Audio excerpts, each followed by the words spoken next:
Here we have my latest phase of working on replicating, not replicating, modifying the successful replication by Clarence of Barbosa and Leal, in which the attempt here is to remove the need for multiple grounding rods and preferentially eliminate them altogether. But at this stage of development, I'm going to have just one powering, or idling I should say, the primary coils surrounding the two toroids. And I have refused to use magnetic enameled copper wire, and instead I'm using the purple colored insulated 18 gauge audio wire that is copper-clad aluminum solid core, not multi-strand. But I did manage to get a piece of 4 gauge copper multi-strand wire, which I am using as my electric keeper between the two toroids. And I also did not use ferrite. They're just cast iron floor flanges, 9 inches in diameter, with a 3.5 inch diameter hole. I did do 2.5 turns on each of the electric keeper, counterclockwise, and the two toroids are clockwise wound, the purple wire, the 18 gauge.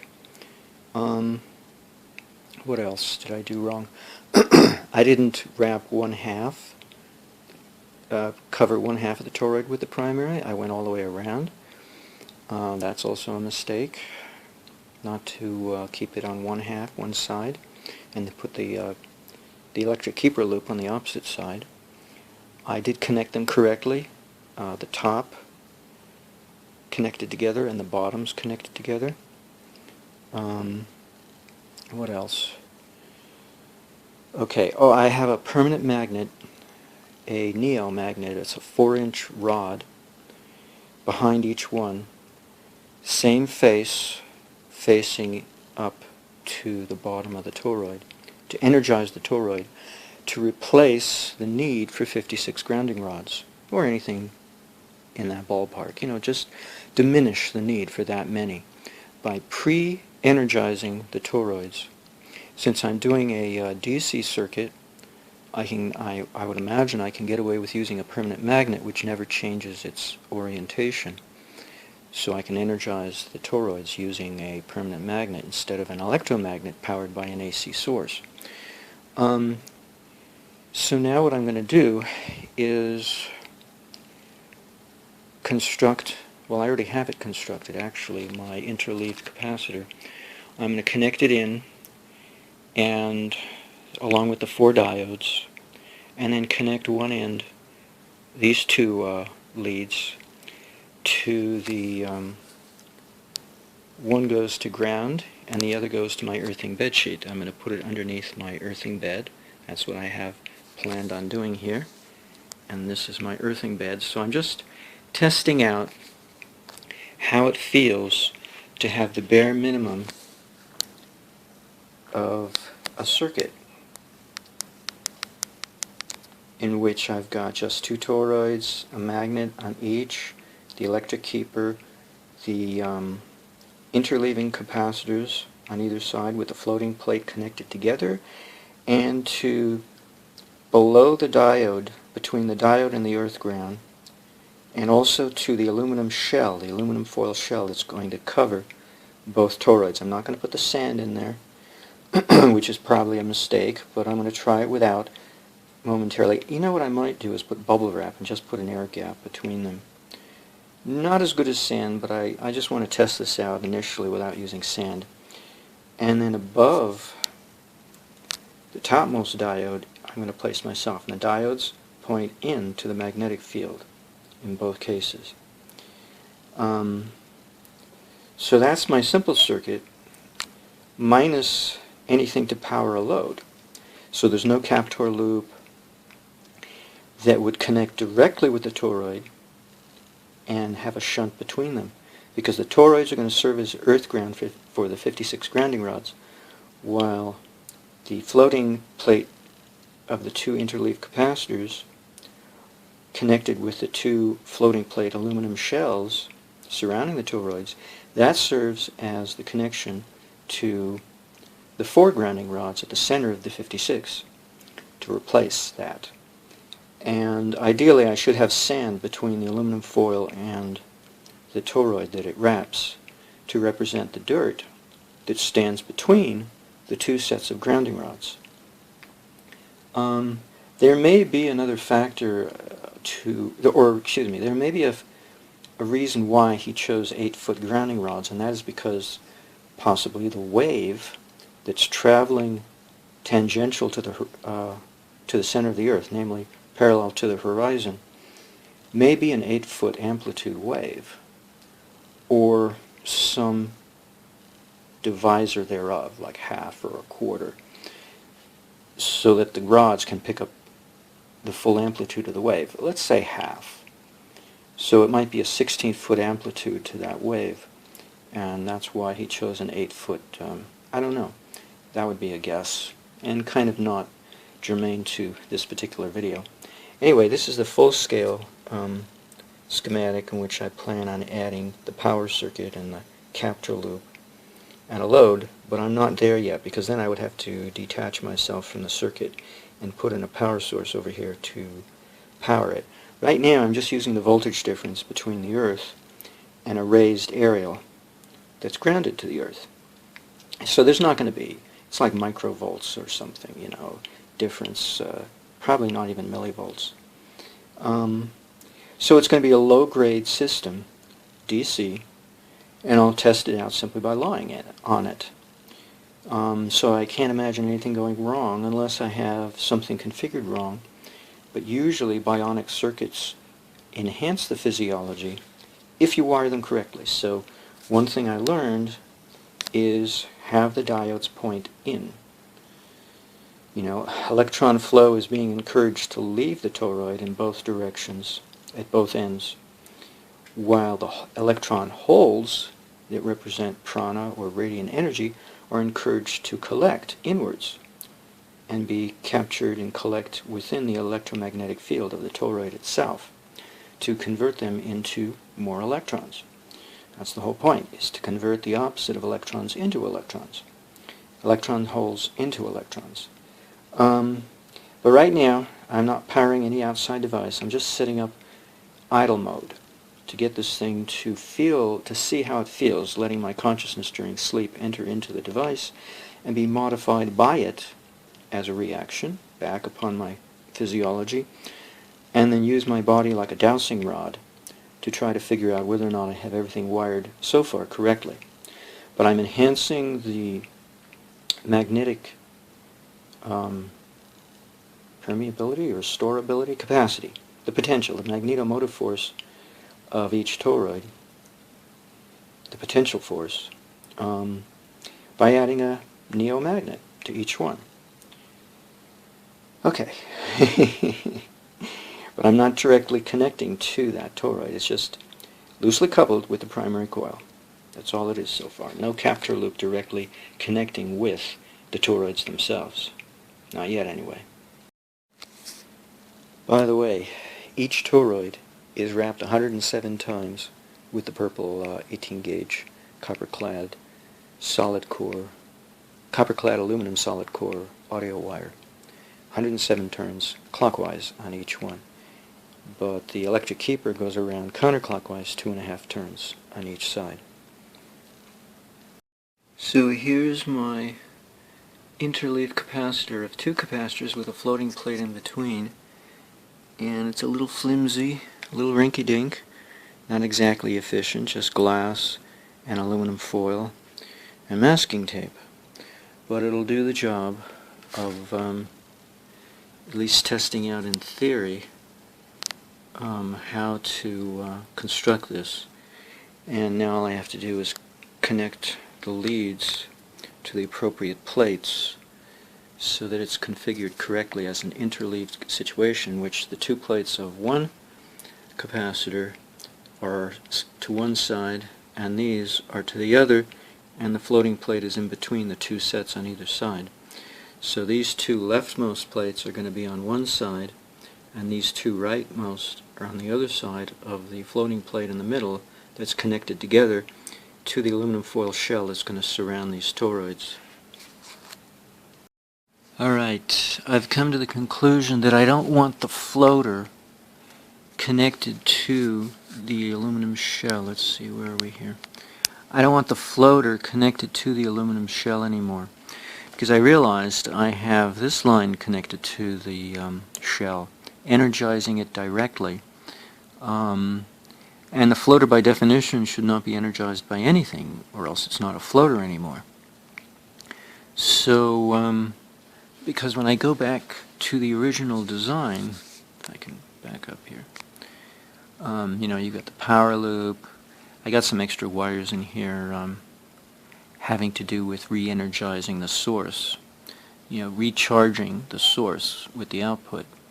But the lead and the neutral, the line and the neutral split, and it creates a very interesting situation to look at it this way, because then I could figure out why or what the circuit was doing, and that's why I was able to come up with this extra line coming off of the bottom here that's going to the 4 grounding rods, and then the Captor loop going to the toroid. So the only thing I have to do differently is disconnect this floater here from the shell and disconnect this floater from the shell, the aluminum shell, and simply, what was I going to, oh, and simply connect this to the shells, while the floater is a true floater. So these two capacitors are going to be interconnected, but they're going to be separate from these two capacitors that will be interconnected, namely the aluminum foil shells surrounding the toroids. So I'm going to have two sets of paired capacitors that are not connected to each other. And that's important because the way the power circuit is set up with this shunt that goes to the electric keeper, and the Captor loop is going to the toroid.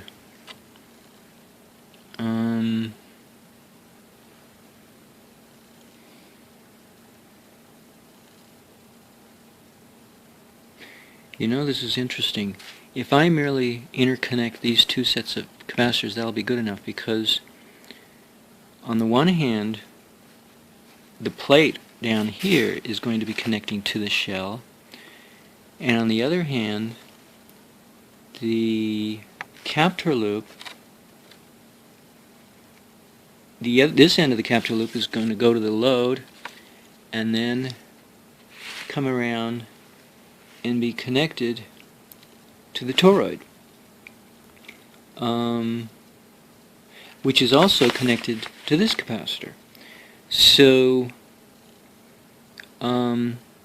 ultimately they're connected together, they're just not, the plates are not interleaved. So I'm only interleaving these two capacitors and keeping the floater out of the rest of the entire circuit, so it will be a true floater. While the shell, the two shells on these two toroids, are not a true floater at all. They're the plate of a capacitor that connects to here. And the two toroids are not a floater. They're the opposite plate connected to the bottom end of this neon bulb situation, and also the bottom end of this Captor loop that would have gone to the 56 grounding rods. So there's only one floater, LB. So this is a single capacitor situation, while this is a double. And consequently, to try to mix this up with these two is a mistake, because the mass is different. These two plates is a very specific mass of dielectric and conductive plates, but most importantly the dielectrics. So, and the dielectric type is different. The dielectric between the aluminum foil shell and the toroid so far is just air and rubber, unless I add quartz sand.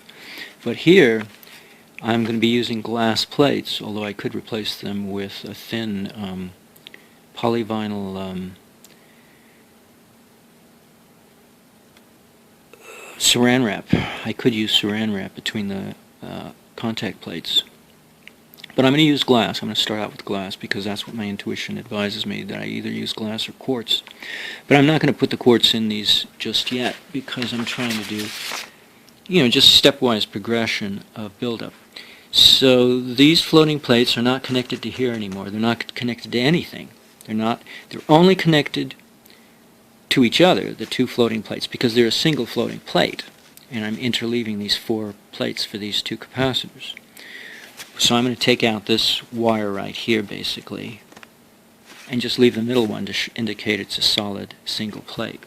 So that's what I'm going to do differently than what I had planned. Alright, I decided to label everything so I know how to connect everything. So the wires coming off the top of the toroids are little a's, and the wires coming off the bottom side of the toroids are big A's. And everything on the right side is prime and non-prime over on this side. So I have little a prime, big A prime, and this looks like a prime, but that's actually a negative sign. I was just trying to keep things straight.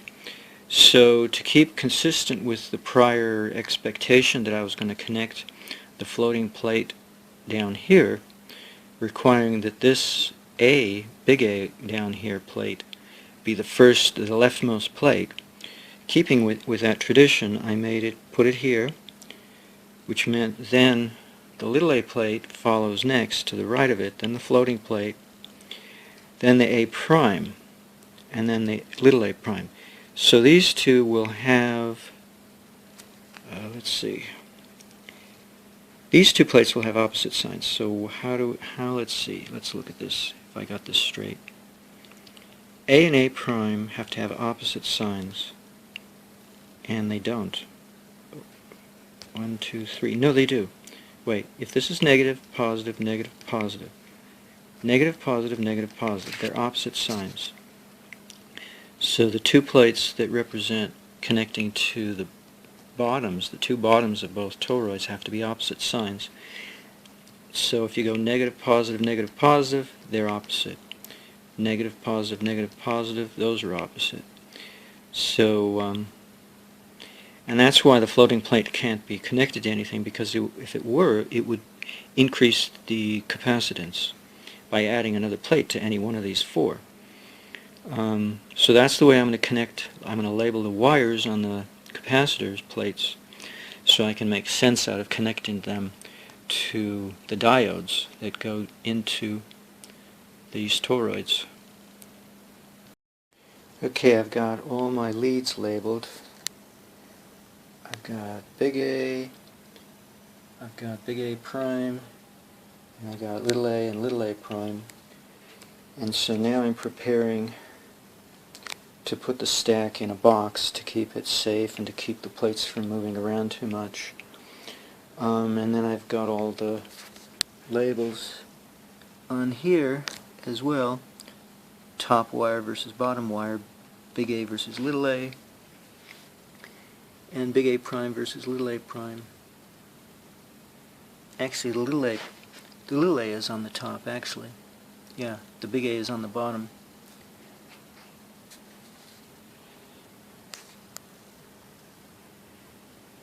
So I'll put this in the box, cover with more bubble wrap, and then position it in here and then connect all the wires.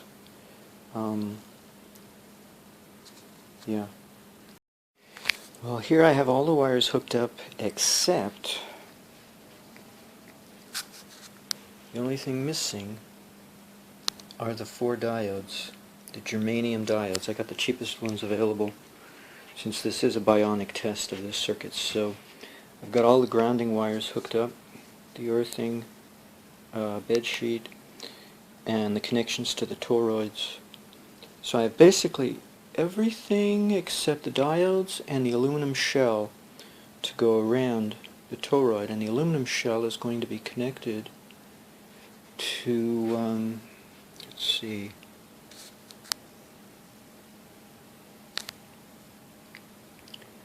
to a connection that goes beneath the diode between the earth ground and this diode over here, which is big A, capital A, non-prime. So that would mean it's this connection here. So the connection to the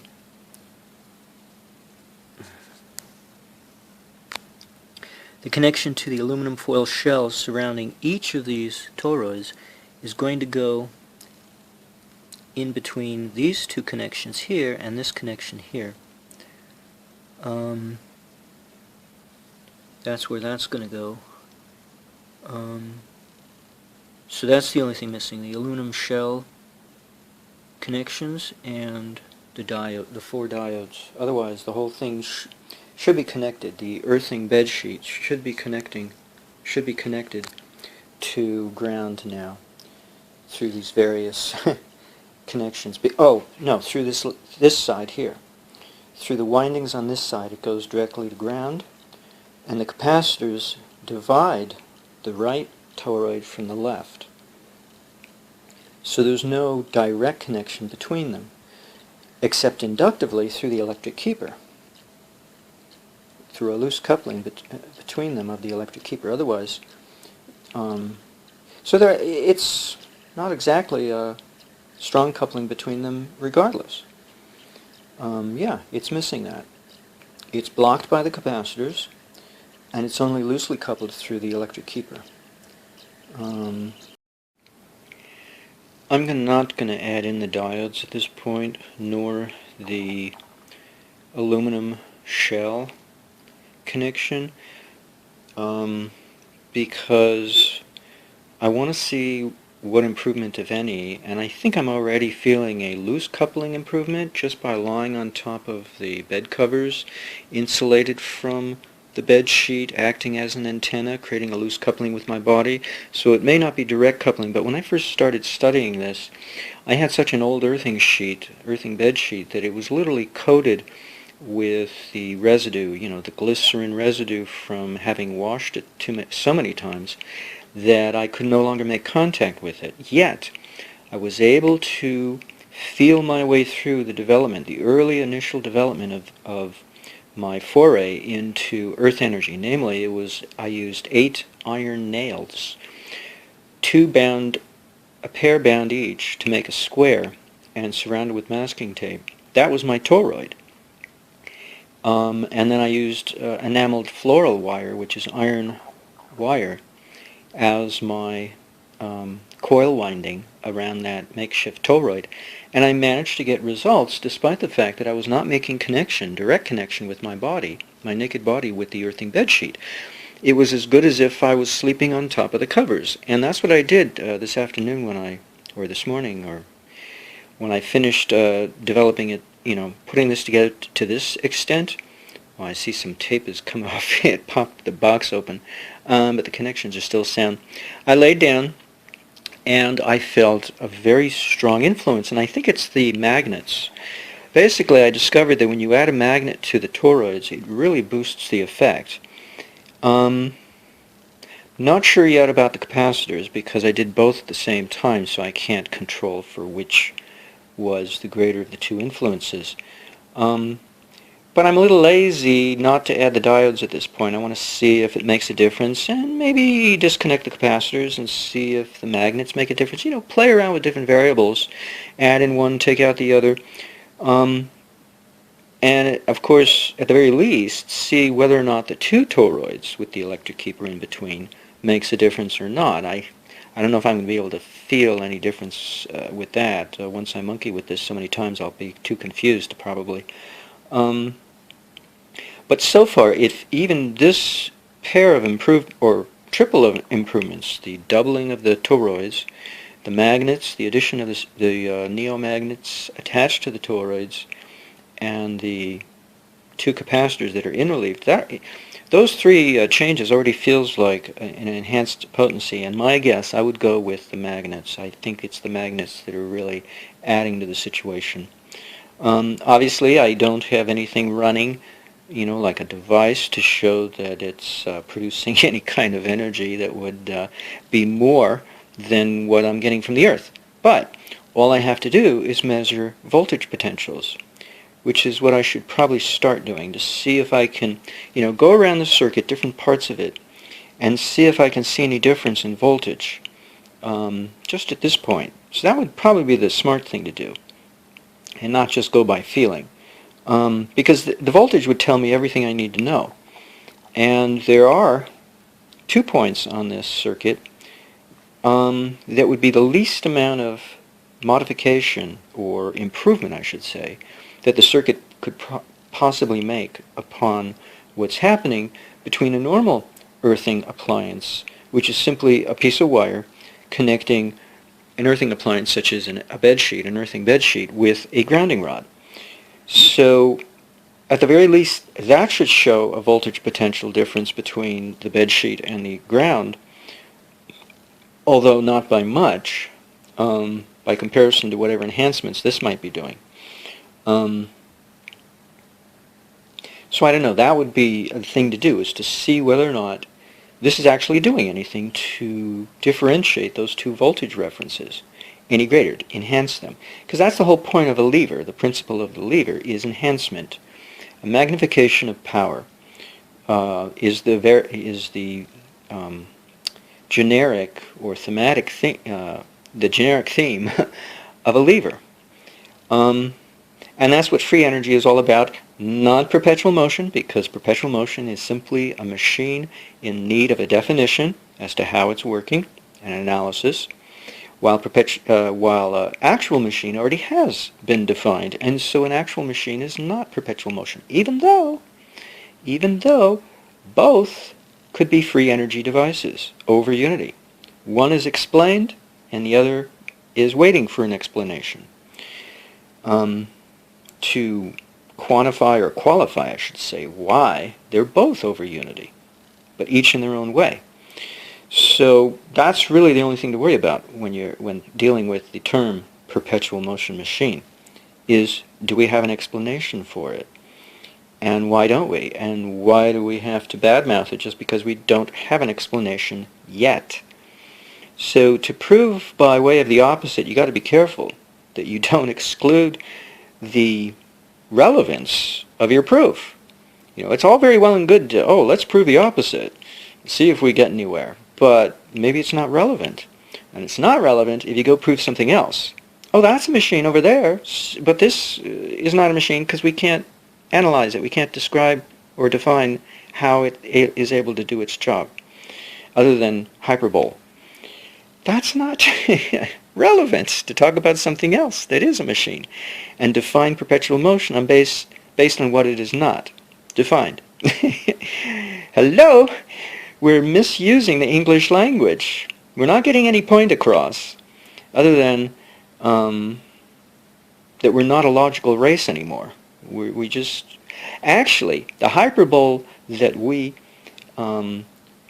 stigmatize over unity devices is the very technique we use to stigmatize them with, because we don't use a relevant argument. No matter how logical we may seem or scientific, it's not even relevant to go talk about some other machine that is definable in terms of physics, while the one in question we haven't defined yet, because we don't know how to yet, short of claiming, it must be hyperbole because we can't define it. Hyperbole because we can't define it, Used car salesman, used vacuum cleaner salesman from Acme door to door, that pushing something that maybe doesn't work just on the basis of hyperbola. That's nice, but do we know that for certain, So to define something based on the fact that we're ignorant, good grief, all we've done is analyze ourselves as being ignorant. We haven't defined perpetual motion at all.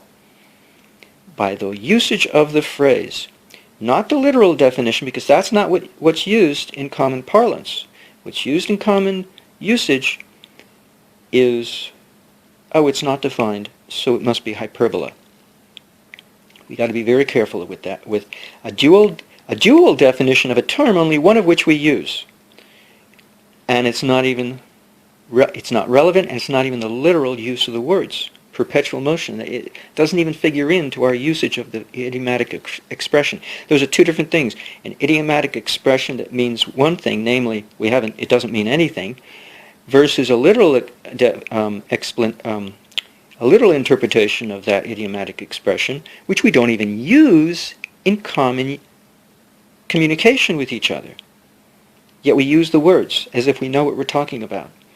That's when we redefine the English language and give new meaning to old words, and we start screwing each other by lying, by not using the word the way it was intended to be used. If we say perpetual motion, then we should strictly be talking about that alone, and not be talking about whether or not we can explain it in terms of the physics and chemistry that we already honor and respect.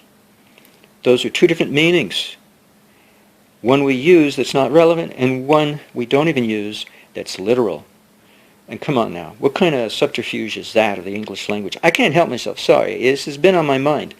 But I've had that phrase used in my face so many times, now I'm sick of it, and I'm telling you why. Because there's a reason why I'm sick of it. There was an explanation why, and I couldn't come up with it right away. So even the misuse of the language was perpetual motion by the way we use the phrase, because nobody ever sat down and decided, and asked, what do you mean by that phrase, perpetual motion? You're throwing it in my face, telling me I'm a fraud. Well, what do you mean by that? I never asked. I never knew enough to ask. I just knew there was something being wrong with how they went about shafting me to my face. Okay? So that doesn't mean I'm going to succeed here. I'm just giving you a little soapbox, letting something off my chest that bothers me. Anyway, but so far it has seemed to be an improvement just by a loose coupling through all the bedding, because I have tons of bedding in between me and the bedsheet. And the funny phenomenon is that, if anything, this quilt tends to collect a very strong electrostatic charge all by itself. It's a floating capacitor which somehow just accumulates charge. That alone could be very healthful and beneficial.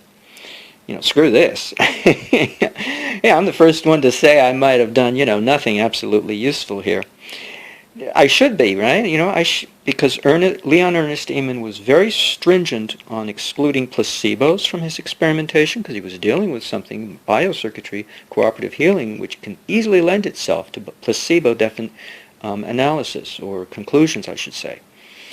And being that I'm dealing with a bionic application of a free energy device, you'd think I'd want to exclude placebo from all of this, so I'm a little conscientious about that, to say the least.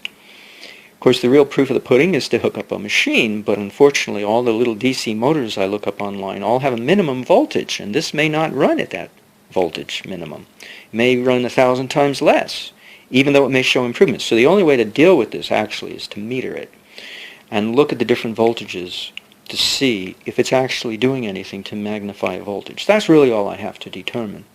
Don't need a machine hooked up to it. Just voltage differences, just something to show that I'm magnifying voltage above and beyond what a regular earthing appliance will do at 2 stories elevated from the earth, because I'm on the 2nd story here. That's all. That's all I have to validate. And if I can't validate that, then I haven't done anything but placebo. Sorry to say. I shouldn't be. I should be glad to say it. Okay, I took some measurements, voltage measurements, and I found some interesting anomalies, or just some interesting results. Too bad I can't hold this and point at the same time. Here, maybe this that helps a little. Alright. It would help if I had some flash. Okay. So I took some measurements, and I discovered that I have 0 voltage between the earthing bedsheet and the ground. That shouldn't be surprising. Now, I have no diodes, and I have no aluminum foil shell, and so this portion is missing, this circuit there, this little leg there is missing. But I have the earth, and I have the capacitors interleaved, and I got the electric keeper, I got the magnets on each toroid, and I have these connections and whatnot. So only this wrapping is all the way around. It's not on half of this. And this is 2.5 wraps, not a single. So I took various measurements. So here to here is 0. I would imagine if I put these diodes in, maybe it would be different. I don't know. But I'm just trying it out right now without the diodes. But when I took measurements on either side of here, considering the fact that these are interleaved, but just these 2 points alone created somewhere in the vicinity of 0.5 volt. And when I went diagonally, from the left side up here to the right side down here, it was 1/4 volt, more or less. It's about half of what it was up here. And considering that this has to go through, let's see, this has to go through the toroid before it comes over to this side here, means it has to be interfered by this electric keeper, by the magnet, by the toroid itself. So there's some interference. In other words, there's some bleed off of voltage. It's going elsewhere and not ending up here. It's going into this area in here somewhere. That's all I've been able to see, is that this voltage difference is twice that of taken diagonally, while this voltage is 0, which is what it's supposed to be actually. When we earth ourselves to the earth, it's supposed to be 0. So it'd be interesting to see what would happen if I added in the diodes, add in each thing. But I'm not going to take the voltage readings today. Well, no, I could add in the diodes and then take them out, see if that changes anything. But I'm not going to make any other changes because I want to sleep on it first. But it's amazing just sleeping or just laying on this surface here. Now, in a sense, this quilt is a floating capacitor because it can charge itself up as it is anyway. But there's a field effect of being in the vicinity of the earthing sheet without actually making direct contact, a loose coupling, so that the sheet is serving like an antenna. And it's definitely creating an influence that's very protective. It has this feeling of protection.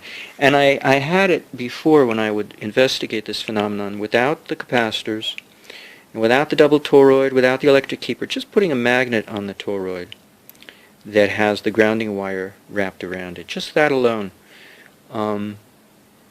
And these are super magnets. These are neomagnets. So that alone I found in the past to be very helpful. So I don't know if the capacitors are helping any, or the electric keeper, or the double toroid system. I don't know. It's, it's too iffy when you're trying to be subjective about this. But at least taking voltage readings gets me to tells me something, so at least I get to have some information to work with. So now I'll throw in the diodes and see if I get any kind of measurements. So there are really only 3 voltage measurements to make at this point. Across either one of these capacitors, and diagonally, and then from the bed sheet to earth ground, because I don't have everything in place, that's even on this diagram. I'm just doing a partial build at this point. Okay, I took measurements with diodes. See if we can just locate a diode here. Here's a diode here. There's a little bitty skinny diode. If I could just steady this camera here. There you go. See it? It's pointing in towards the line that goes to, what is that? Little a prime. So that would be on the top. So anyway, I've got all these diodes. I've got one over here. Where is it? Here's another one.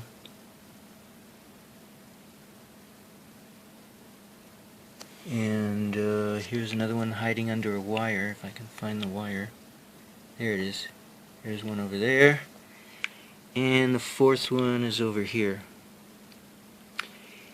And it took me a little while to place them properly because the diode, let's back up.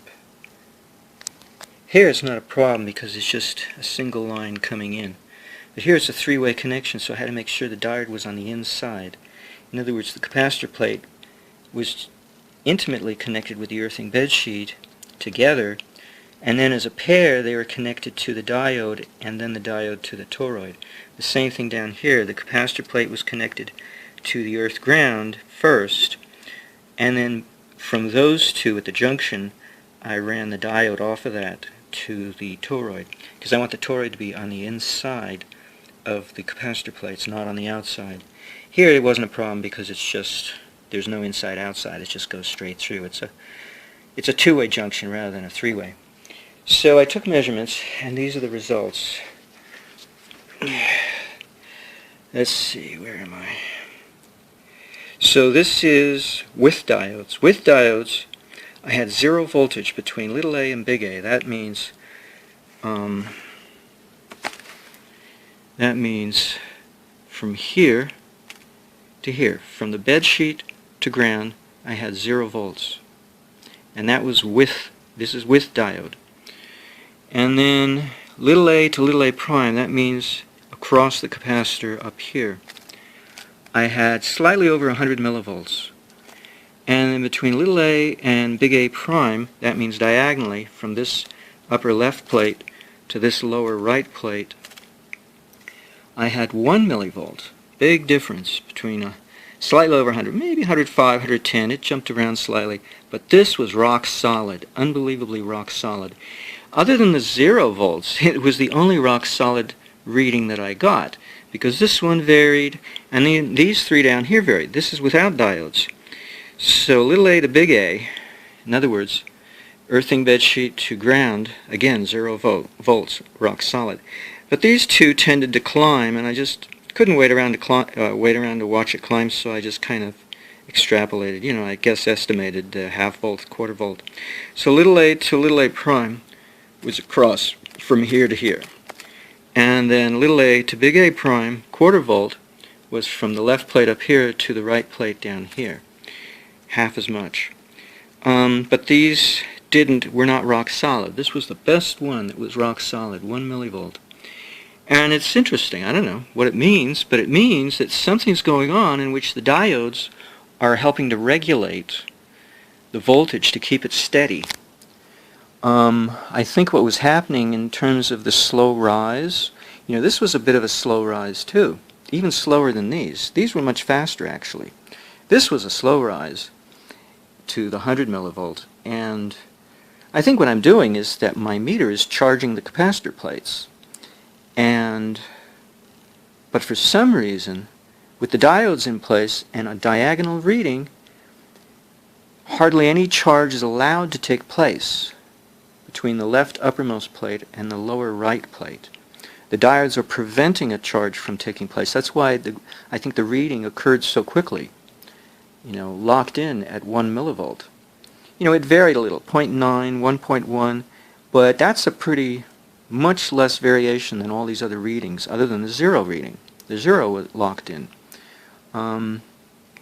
even more quickly. So the 0 was the quickest, and this was the second quickest. And the others, they varied. This was a little slower, and these two down here were quick. Well, they were both gradual. They just had a longer way to go. Actually, these were faster. Yeah, but they had a longer way to go. But they didn't lock in. They varied. I could step near this and step away from it, and it varied the readings. It's like, huh? What? But this didn't matter. Where I stood, it was rock solid. So it may be the only reading I can depend on, for whatever that means. Now, in terms of, okay, let's look at it. This was A versus big A prime. So where is it on the chart here? Little a to big A prime. They're the closest. Oh my God. With the floater in between. You know what? I should take the reading of these two and see if it's the same. Okay, I'm going to do that. So when I went from little a to little a prime, I was going this far apart, which is pretty far. But I'm going to go even farther now if I take a reading between big A and little a prime which would be the rightmost top here and the leftmost bottom here. That'll be the biggest difference. So it'll be, this should be interesting. Let's see what happens. Well, it's about the same. You see negative because I'm not paying attention to polarity when I connect my meter. But it's around 110 millivolts. Not much different than the other way. Slightly more, I guess because it's farther apart. It's 4 plates. It's these 2 outer rather than just 3 of the inner. Well, if we don't count the floater. So I should have taken a measurement of big A to little a prime to see if it would have been similar to a 1/4 volt. In any case, distance matters apparently. The further out you go in a stacked set of plates, the greater is the voltage difference. Kind of makes sense. You've got more dielectric between them, I suppose. Oh, here, now it's gone up to 125-ish. So it's still hovering around. It's not locking in like that 1 millivolt had locked in. So we can say 125-ish maybe. It's trying to find its top, but you know, it varies based on whether I stand near it or not. Now it's up to 130. So I have no idea where it's going to head to. Maybe I should take a pause and see if it goes any further. So there you have it. It's already, and now it's lowering because I'm stepping in here, but it's trying to go up to 160. So what is this telling me? It's telling me that voltage taken from the 2 outermost plates, big A and little a prime, is going to be the highest voltage difference. Slightly more, but not terribly more, than if it's like between big A and big A prime, or little a and little a prime. But the smallest voltage reading is between the 2 inner plates, little a and big A prime. Yet, without diodes, the difference between a and little a prime of half a volt, okay, versus a 1/4 volt of these 2 inner plates, that's a 2-to-1 difference between these and these, without the diodes. But with the diodes, it's 100-to-1. So the diodes make a difference. If you want to create an asymmetry between the outer plates and the inner plates to a very large degree, then all you have to do is put in diodes like I've done, pointing inward towards the toroids. Now I don't know what it would be outward, but I'm never going to do it that way because it felt like I was bleeding off the life force from my body when I laid on it just with 1 diode and 1 toroid, and the electric keeper going around itself going through it, 5.5 times and then half a turn going in. Just 1 diode down here pointing down. Felt like I was bleeding the life force straight out of me, draining it straight out. So I'm never going to do it that way. The whole point of doing bionic testing is to trust my body, trust the body of the intelligence of my body. But otherwise, if I don't know, then I have to take measurements. And a voltage reading is a good idea. Now we're up to 180. That's dropping down. Just by putting the camera over here, it's dropped down. So it's up to 180. So, it might end up being 250, which is interesting. I'll leave it on and see how high it goes, but it just keeps climbing. But it was rock solid when I did little a to big A prime.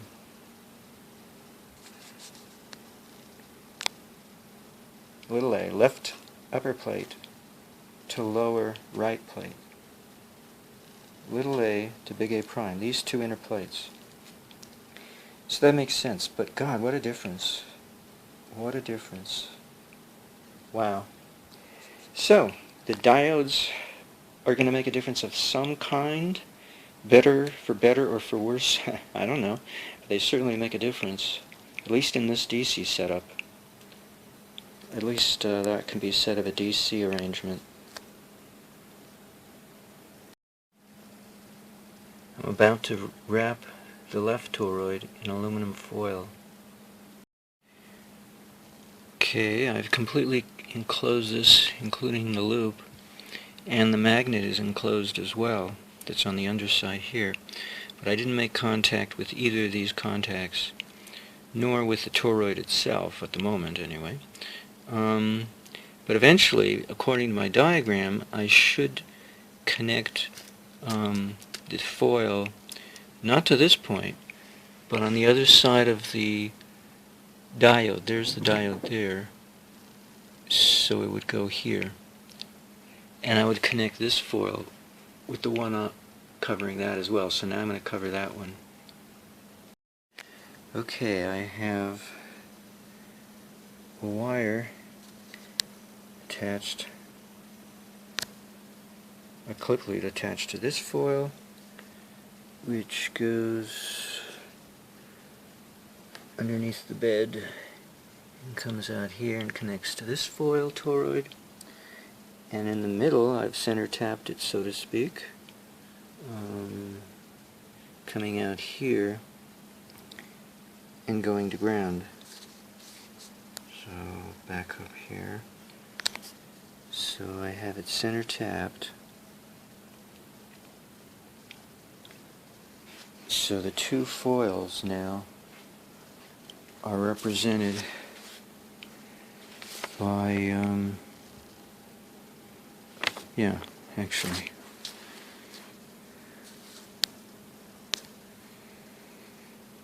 They go to ground, so that foil goes to ground. And so does this one, because they're connected together. Have no sand, just an air gap, you know. Just wrapped it around the toroid. Let's see, so have I done everything for this schematic? I think I have. I wasn't too happy with the voltage measurements. I got a different reading for this one here, which kind of blew me away. It was no longer 1 millivolt. You know, a rock solid reading. It started to vary all over the place, somewhere around 1/4 of a volt, rising upwards to 1/4 volt. So I don't know. Maybe I'm not so good at taking voltage measurements. But I think I've finished everything for this stage of development. Now the next step would be to add a captor loop to this. Add it in. Let's see, what else could I do? Well, one end goes to the toroids themselves, which means I'll have to unwrap both toroid wraps. I did this out of sequence. Oh, and I'm supposed to short out, connect to the electric keeper. So, I don't have a load to work with. Well, the neon bulb's a load. You're right. Yeah, I was thinking if I can create a minor amount of voltage, I could recharge a battery, but I don't know if I can. 1/4 volt to 1/2 volt doesn't amount to anything. So that's what I should do. I should connect to the electric keeper, probably just a clip lead, although at the moment it's not going anywhere, so I can ignore that. No, the next thing I should do is wrap a captor loop. Now what I'm going to do to mimic a large gauge grounding wire is to take my 18 gauge wire and take several strands of them and twist them together and in parallel, have them connected in parallel to try to increase their gauge value by some degree. So I'll twist them up and then I'll wrap them counterclockwise 2.5 turns around the captor loop and have one end go to the toroids somehow. I'm not sure how. I think I'm going to use a galvanized steel wire to make contact with the toroid itself. I'm going to have to cut a little opening and apply some tape to try to secure it to the toroid to make direct contact on each one, and then connect that wire to the captor loop. Actually, I should bind a few of those and twist them together because those are pretty narrow strand. They're not insulated, but it would be a... Oh, that's a good point. Then I think I'll just use a short segment coming out of each toroid, and then have a clip lead going to the two segments, and then going to the captor loop. So why would I want to multi-strand 18 gauge if I'm using clip leads on everything? That doesn't make any sense. I'll just do a single strand of 18 gauge wire and wrap it around here. That's what I'm going to do. Okay, and connect it to the toroids. If not tonight, I think when the lighting is better tomorrow. Yeah, because I have to cut into the through the electric tape that I wound each toroid with. So I'd feel better if I did it in the morning when there's more light. So that's what I'm going to do. But I'm kind of finished for tonight. So it looks pretty much a done deal for one day's work. Okay, I'm about to begin to construct the Captor loop, and I have my lead, or my wire actually, my 18 gauge wire that splits into two pieces, and I have a clip lead on each, and the clip lead is going to go to... Actually, no, I don't need clip leads now that I think of it. I have zinc-plated or galvanized steel wire from the hardware store, and I'm going to use that. I'm going to tie it off.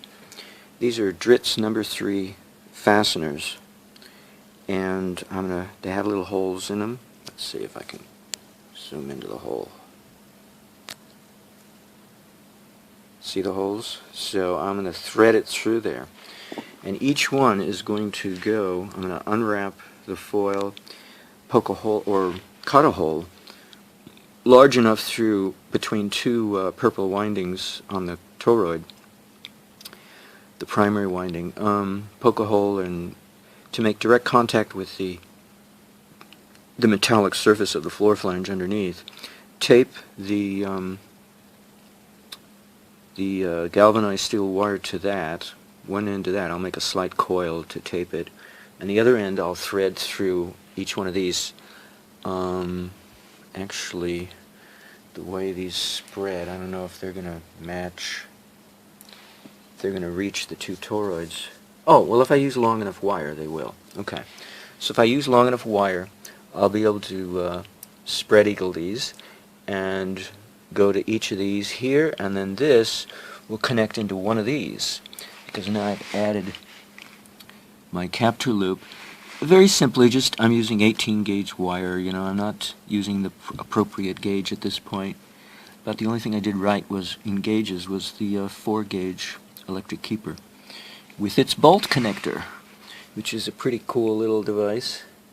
Anyway, then I realized there's one little feature of Clarence's replication schematic that I think Bromikey posted for him, or even drew and posted, I'm not sure which, or both. Anywho, the coil is counterclockwise wound on the electric keeper, the captor loop coil. And that means it has a right side and a left side. And depending on which side of these two toroids I put the power source on, which in this case I have it on the left, which of these two strands do I connect to the so-called, 56 grounding rods, which in this case are not going to be used, and which goes to the load, directly to the load. And I think the way I have it twisted, I'll have to take a more careful look at it. The leftmost one goes to the grounding rods, traditionally, so I'm just going to assume that's the one, because it might matter, because the coil has a left side and a right side. It probably has a polarity to it. So I'm just going to assume the leftmost strand. I've kind of crunched these in using string and tie, plastic ties to try to hold it snug in place. So I've kind of confused the issue. I'm going to have to look at it more carefully, but the leftmost strand goes to the toroids and the right one goes to the load. So that's the next step, is to unwind unwind this aluminum foil shell and unfoil it, unwrap it, and connect my little galvanized steel wire directly to the surface of the toroid itself, which, considering that the spacing between the windings is very minute, it'll be fun to try to do that. Okay, I'm trying to wake up here. It's gradually, except this is the wrong way to do it. The thought hit me, and I don't want to lose the thought. The parts of the EV Gray motor that Mark McKay said in all likelihood are charged up with an electrostatic charge. The chassis being one plate, Teflon lined on the inside chassis, the aluminum chassis, and certain aluminum supporting structures that I believe, my dim memory tells me, they support the rotor's electromagnetic coils inside the EV Gray motor. And those support structures are insulated from the surrounding structure, internal structure. I just assumed those were floating plates, and that their presence would somehow boost the circuitry, the dynamics of the coil circuitry and whatnot. And I realize now I'm wrong. Those are not floating plates. They are connected by a single wire, not a closed loop, but a single wire, which is what the plates of a capacitor are. They're connected to the rest of the circuit by a single wire. And they still would function as a capacitor. By definition, they'd still be a capacitor. Just like the top load of a Tesla coil is connected by a single wire to the secondary. Okay, so that's a plate. It's not a floater, but it's a single plate, and so it's a unique capacitor in that you've only got one plate. And so it's presumed that the air surrounding it is the other plate. Okay, granted, fine. But in this case of Barbosa and Leal, in which I'm trying to create a substitute for the two sets of grounding rods, I understand that, or hypothesize, that preparedly or initially or the forces at work are magnetomotive forces in order to set up electromotive forces, because that's the end product you want to induce, is a voltage difference between them. But they're using magnetomotive force because they're made of steel, and you have to plant them in a strong geomagnetic area so that the space between them, the dielectric space of the soil, gets blown out, so you don't get arcing or ionic tunneling or anything that would transfer voltage charge between them. And you want to charge them up too, because they're two different iron masses, and they're going to respond differently to a magnetic influence. Their reluctance is going to be similar, but for the reasons why are going to be opposite, because the mass are so different. Yet the magnetic resistance, known as reluctance, is going to similarly run high in both, and the difference in masses is going to make up the difference by creating a voltage difference between them. That's where the difference ends up, even though they have the same reluctance. So since all that is a neat trick, a magnetic trick to create voltage difference between two plates of a capacitor, well then that's all we need, presumably. Hypothetically. Well, no, really. If Clarence has succeeded in switching, and he says he has, in switching over to photovoltaic methods, then he's exhibiting that property, that it's a very large capacitor, in which one side is different than the other, one plate is differently charged than the other, and he's simply using an electric bulb, probably lit by the circuitry itself, and not by sunlight. Now, there might be, though, a methodology of improvement, efficiency improvement, in which we use magnetomotive force to induce an electromotive force of voltage difference between the two sets of or the two plates by way of two sets of grounding rods. That might be an enhancement, an increase in efficiency, and when you increase efficiency of a particular component in your circuit, you get that much closer to having a very high rating of COP, coefficient of performance, and over unity, and the chance to be a self-runner, what normally would be literally a perpetual motion machine. But of course, perpetual motion machine is never used in its literal context. It's always used as a figure of speech, namely, you're fraud because you can't be explained. Come on now, we're explaining it. So, the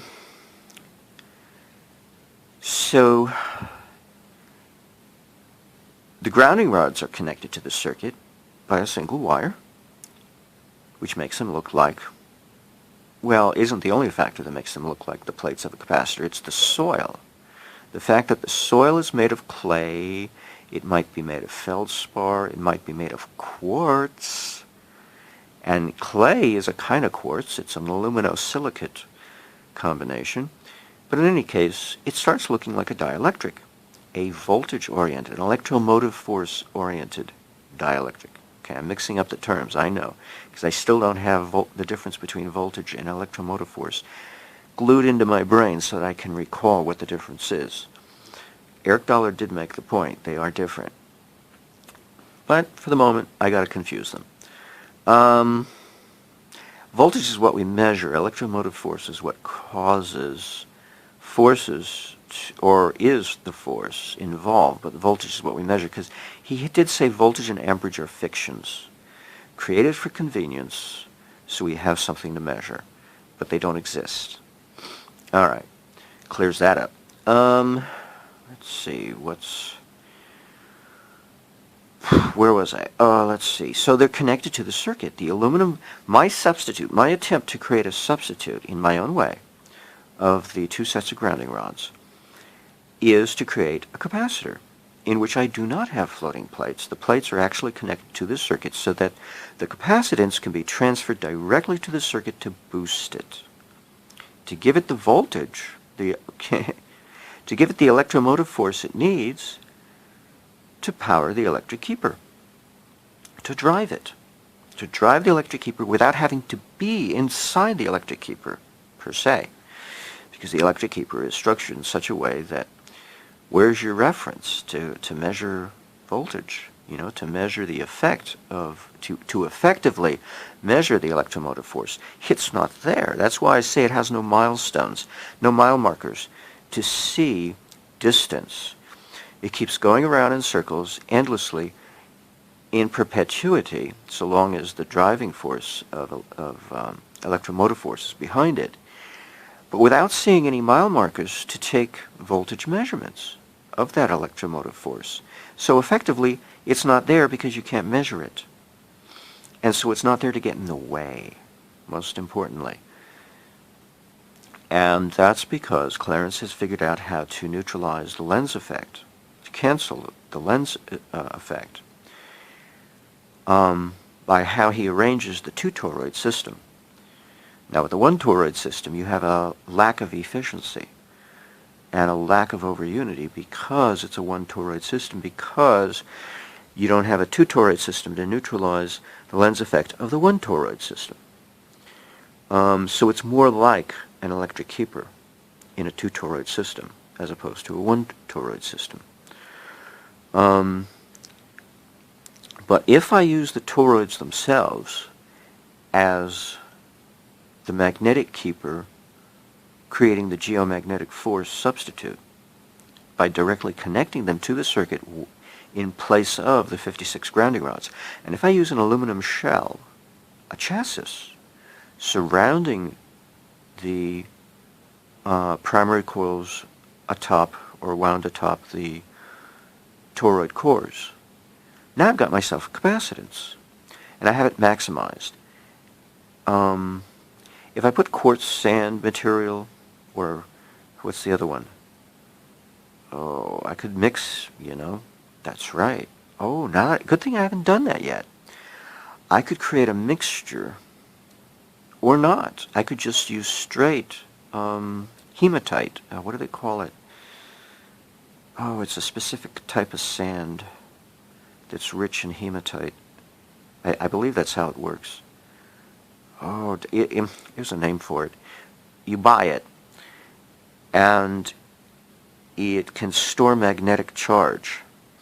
And yet it's sand, raw sand from the earth. I forget the name of it. It's a specific type of sand. I went and bought it on eBay. I went to the trouble of doing so. So if I had to use a substitute for a toroidal, solid toroidal core structure to wind my windings on for my earthinglife.info devices, I could use a pipe, an iron pipe, a short length. The shorter the better, very short, and the wider the better, short and squat. Now I could fill it with this type of sand that's magnetizable, and to make like a solid core, to fake it, to kind of fake it. I forget the name of the sand. It's not on the tip of my tongue, sorry to say. So I could use that as my dielectric material.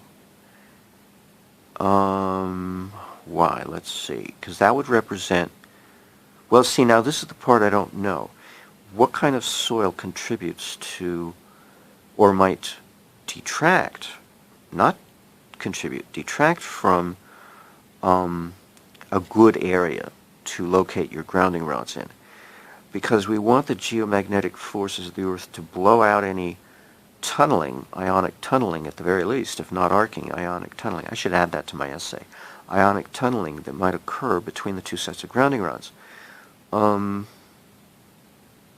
Would it be straight quartz sand, or would it be this other type of magnetizable earth material? I'm guessing it should be quartz sand. That's what I'm guessing. But I don't know. I might have to try both types, because I really don't know. So I can't speculate. I have no basis upon which to even speculate. There you go. Especially at this hour in the morning. So, I'll be able to remember what it's called, because I wrote it on the outside of the bucket that I have it stored in storage.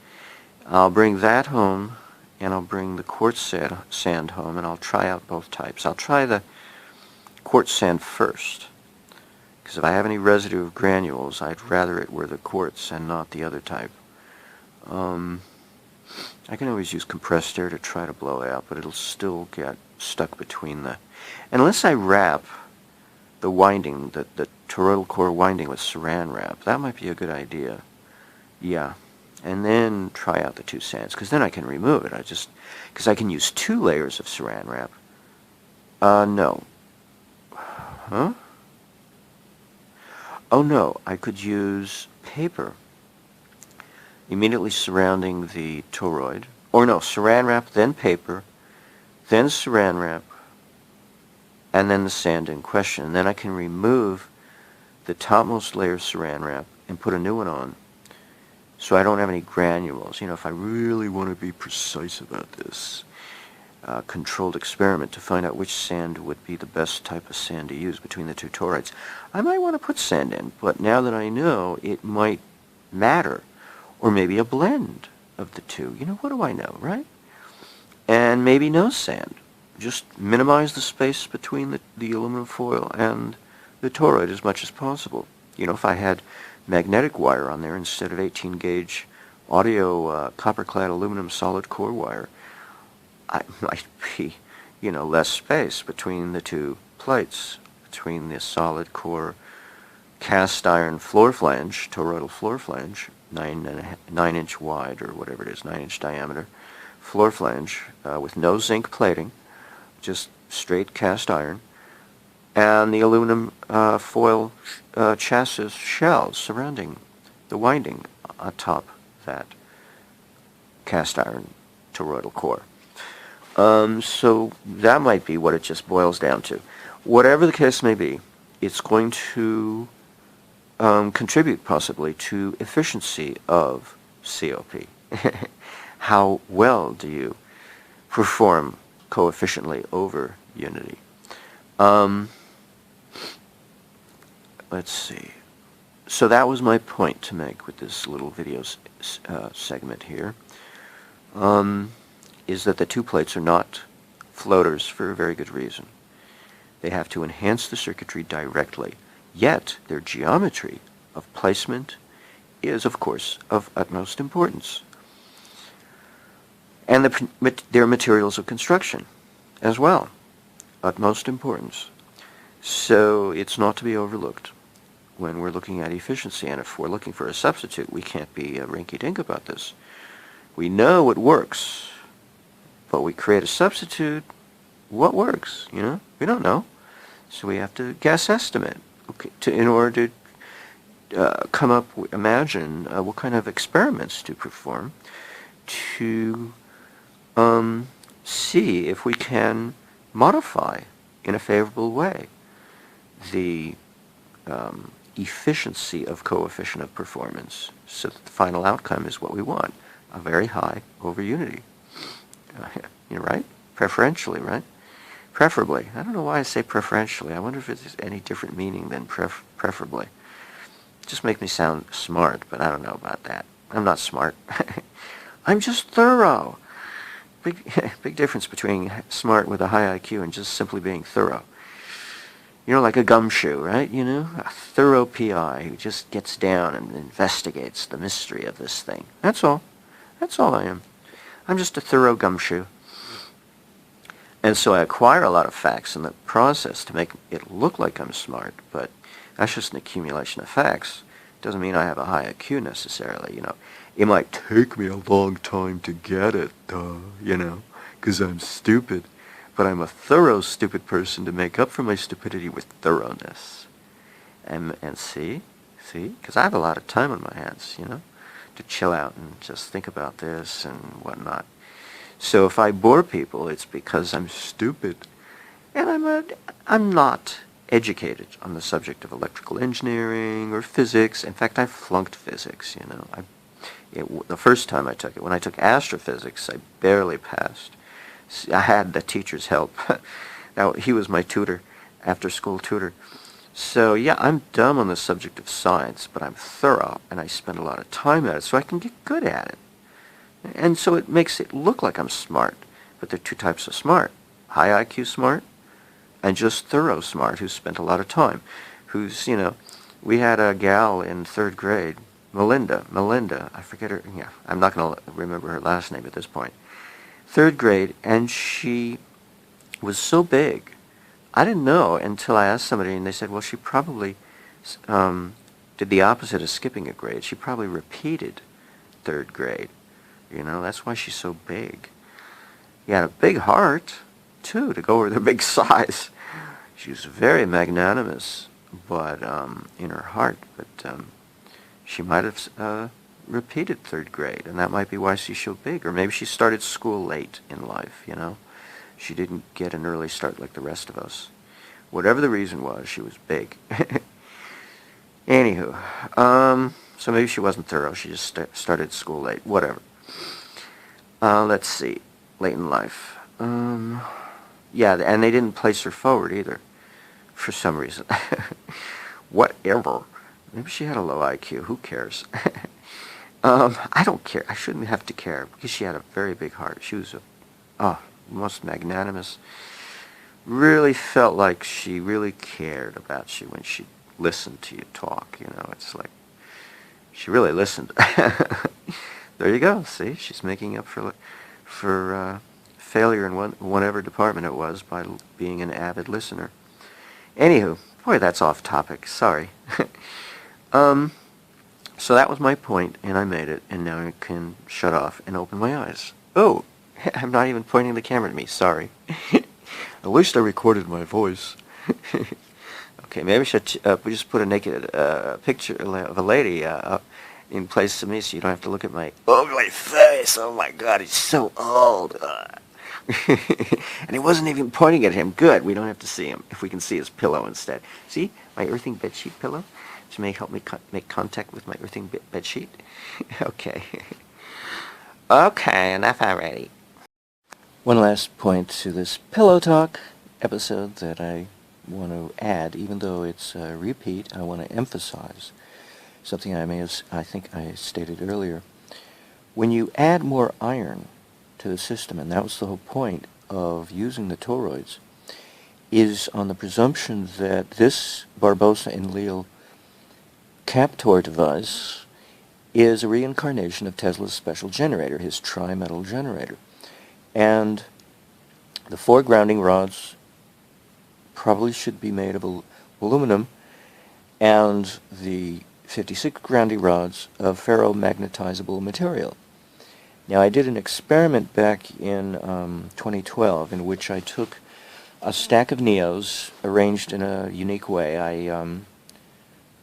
Let's say it was a minimum of 3. It had to be a minimum because it was in 3 groups. And there was one of its features, salient features, was that the middle group in the stack was flipped over. And I did it by way of compression. I had toroidal-shaped Neos on a skewer, a bamboo skewer that I got, from the market. You buy a package of them.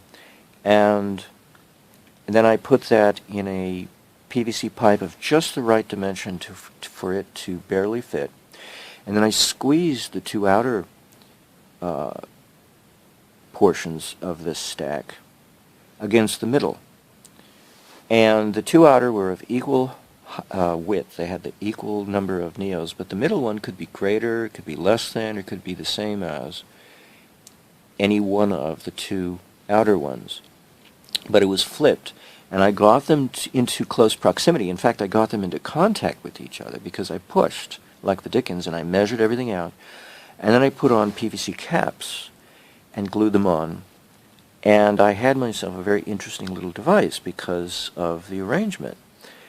And then I surrounded the perimeter of the middle section of the PVC pipe, because it was just a short little PVC pipe, just to hold everything together, with mu metal, which is supposedly has a stronger ferromagnetizability than does, iron, cast iron, or steel. And then I wrapped the short end section of a zinc-plated steel wire, you get from the hardware store, because I couldn't get anything else, right? Here I had this mu metal, but I did the best I could. So I think I soldered that with liquid solder to the mu metal, and then taped on top of that, and then surrounded the whole thing with bubble wrap so I wouldn't accidentally destroy, computer chips or something, with my strong magnetic field. But the wire was like 10 or 15 feet long, and I ran a compass along the entire length of that wire, and the entire length of that wire was magnetized. And this was to validate the concept, the principle that you can shape a magnetic field, but you can't block it. All you can do is soak it up with another magnetizable material of a certain geometry, and then shape your magnetic field. And of course, if you have any hard edges or sharp edges or points, that's where the magnetic field is going to come out of the strongest. I didn't know that at the time. I hadn't seen the YouTube video yet, the ferrofluid YouTube videos that point out this interesting little unique feature of magnetic fields, how they come out of a magnetizable substance. They come out more strongly at the sharp points, the sharp edges. But basically, I was trying to show extensibility of the magnetic field by shaping it with a piece of iron, iron wire. So if we add more iron mass, if this is truly a reincarnation of Tesla's special generator, if we add more iron mass to the toroids, it has to be connected with a magnetizable substance because it has to be magnetically coupled. Just like when you do Edward Leedskalnin's perpetual motion holder, the bar at the bottom of the horseshoe shape, the iron bar, the magnetizable iron bar that you put at the feet, connecting the 2 feet together of a magnetizable iron substance. You have to plane the 2 surfaces that are going to make contact so that it's as smooth as possible to make a very strong magnetic coupling. Which shows that you're creating a magnetic coupling to create a loop, a toroidal loop, in order to, exhibit the features, the salient features, behavioral characteristics of Edward Leach Collins perpetual motion holder. So the same thing has to be done here. If you want to connect extra iron mass to boost, looking for increased horsepower, like the iron chassis of an electric car, hopefully all the parts are not insulated from each other, so you have a nice large magnetically coupled iron mass. You also have to magnetically couple it to the two toroids, probably to both, via a magnetizable substance, probably iron wire, steel wire. So that's relevant, but when you connect the magnetizable substance or mass to the circuit, of course, you're just going to use copper wire because the successful replication by Clarence of Barbosa and Leal, he just uses copper wire to string together these steel grounding rods. So you would think, well, maybe they're not functioning as a single mass. But he brought them together to 3 feet distance. Anything greater, it doesn't work. They have to be vertical, planted in the earth, and they have to be within 3 feet of each other, including the 4 grounding rod set, counterpoising the 56, which shows a magnetic. They have to magnetically feel each other. That's another change I have to make to my essay. They have to magnetically feel each other, not just electrostatically. Aha. Anywho, well, no. We don't know that. Right. We don't know that between the two sets. It may just be a dielectric, an electrostatic. No, yeah, a dielectric feeling of each other. But among them, within each set, particularly the 56, that one might be magnetically feeling each other in addition to electrostatically. And that's on my hypothetical speculation that the 56 grounding rods have to be steel, but the 4 do not. I don't know this yet. I'm going to find out if they can be aluminum, if they can be better suited to be being made out of aluminum instead of steel. I don't know. It'll be a quest to find out if it's truly a reincarnation of Tesla's trimetal generator, because that's where the aluminum goes. It's in those 4 grounding rods, the smaller of the 2 masses, so that it exhibits paramagnetic qualities.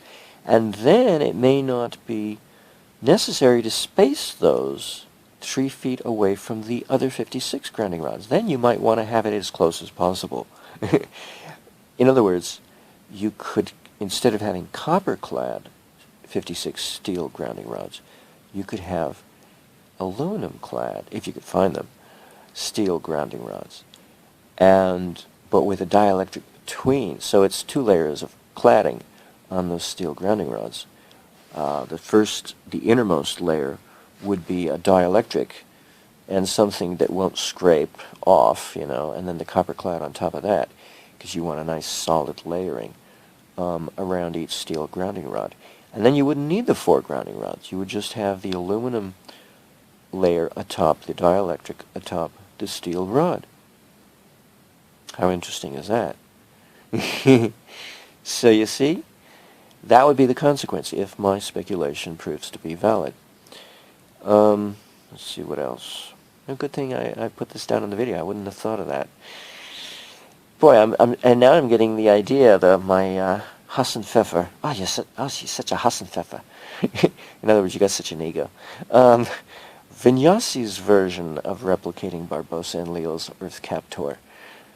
See? I get to name it. Because it's my contention, it's the reincarnation of Tesla's special generator, so that we can fulfill, finally, William Lyne's story, and not put Eric Dollard and Jim Murray to shame, because I asked them point blank to their face during the 2015 conference about this story of William Lyne, and they both poo-pooed it. Were they just trying to discourage me from replicating this device? Because you know what Eric Dollard thinks about our energy hog mentality. You know, we don't need more free energy. We don't need more energy, period, you know. We're already energy hogs. Well, the silly phones we carry around are certainly not energy hogs. So, but he'll find a different reason to discourage the use of cell phones. Okay, for good reason. But it's not an energy hog. Well, in my case, though, my Samsung Galaxy 3 is an energy hog. It chews up the charge on the battery so fast. I lose my videos in the middle of a long videotaping session because it shuts itself off without warning me. Low battery. Or maybe there's something, image shows up and I'm not paying attention, but it doesn't give me much time to turn it off. Anyway, then I have to recover the lost video using this software I got. Anyway. So it might be a successful replication of a reincarnation of Tesla's special generator, in addition to a different version of Barbosa and Leal, inspired by the role model of Clarence. Must give him credit. He is our role model in the English-speaking country of Estados Unidos of America. Okay, enough blabbling. Must wake up. Yeah, right, it's 2 in the morning and I want to wake up. No, now it's 3 o'clock in the morning. Okay, whatever. This is what I do when I can't sleep. I get inspired. My mind breaks me loose of my nice, pleasant dreams. I have very nice dreams. Yeah, I didn't feel like I was actually somewhere, you know, like astral travel. Very pleasant dreams. Very pleasant dreams. I had a good walk yesterday with a neighbor. Boy, did I have a good walk. It blew my whole day. No, but it was a good walk. I really needed it, too. Okay, so now I learned some new hiking trails in the area, and I can go hiking. Yay! Finally, I miss my Santa Monica Mountains, all the hiking trails I knew about and loved so dearly. Now I get to start hiking again without having to drive somewhere to go hike. Thank God. And not walk on solid pavement, but be amongst the plants and the prana of the earth. Oh, I love it. It's so life-revivifying. Invigorating. Hard to pronounce revivifying. Too many F's and V's. Too many V's and F's. Have you noticed I have a history of stuttering in my past. It doesn't come up these days, but it does come up in having troubles pronouncing things. Or saying the opposite of what I intend, or using the wrong word, so that I'm technically off. And then I have to go back I rarely bother to try to edit my videos. Anyway, you'll have to bear with me. Because I get distracted. I don't pay attention to what I'm saying. And I don't listen to what I'm saying. Sorry. I'm not a good listener. I'm not Abraham Lincoln. I don't have big ears. All the better to hear you, my dear. To listen to you, my dear. Let's see. I think I should stop. Okay. I remember now. It's called magnetite sand. Now that begs the question, how come it's not called hematite? Is there a difference between hematite and magnetite? Because they're both magnetizable substances. Well, maybe hematite is a big, very large chunk of magnetite material that's polished to make it into a semi-precious stone. I used to use hematite in my the making of necklaces. That I used semi-precious and precious material in the making of those necklaces, to have certain effects on the physiology, on the aura, and hence on the consciousness of the person, to be a little boost, Anyway, I used hematite beads, that had a drill drilled through the center. You can buy them at various stores that sell various semi-precious stone beads for jewelry making. My short stint of jewelry making hobby back in the early 90s, I think it was. Anywho, so I shopped around. You can get magnetite sand from various sources, and I found this guy's website in which it sounded like he was a very sincere person, in which he went to a lot of trouble to fabricate, or I should say sell, very high quality magnetite sand. So I got his, and I used that. Can't remember, I would have to look it up in my email inbox to try to find out who I bought it from. If it's probably in there. I noticed that Gmail, if you get too many emails in your inbox, when you do a search, it doesn't search all your emails. It only goes back a certain distance, at least nowadays. Maybe in the old days it searched the entire. Maybe I don't know how to do an advanced search, to do a search for the entire inbox, but at the moment it only goes back several months. So I would have to try to do a Google search on how to Gmail search my inbox completely to find, because I think it's back in 2014 that I would have bought the stuff, to find the receipts so that I can find out what the website is to share that with you. See, what else was the thing I wanted to think about? Oh, any gripe about me spending too much time theorizing or hypothesizing is all about planning and reviewing and analysis to try to get a very clear picture, because I'm trying to look at a big picture here. I'm not trying to depend on somebody exclusively to give me a leg up. I'm trying to expand on that leg up and see what I can do to contribute to help the situation along. And that's just by doing lots of thinking, because thinking is an art. It's not always a science. And it takes practice to get good at it, especially on a subject that one is not familiar with, okay? A new subject. So of course it's going to be boring, and of course it's going to have some rubble, but it's going to have some gems. Okay. I shall remain you nameless, because it is a criticism, so I'm not going to name who it is. You will know who you are. Whatever. Constructive criticism. Take it for what it's worth. I think that's everything for my pillow talk here. Yeah, magnetite sand. That was the point to be made. So that's what I recalled. Okay. Well, I looked up grounding rods at earthing.com, and they don't give dimensions of the rod. I wanted to describe to you what kind of grounding rod I'm using, and I don't have one in front of me to show you. It's about 1 foot long, and it's probably 1/8 of an inch diameter. Stainless steel, tiny little thing. So instead what I can share with you is the link to the web page at earthing.com in which they sell the grounding rods, so you can see what it looks like.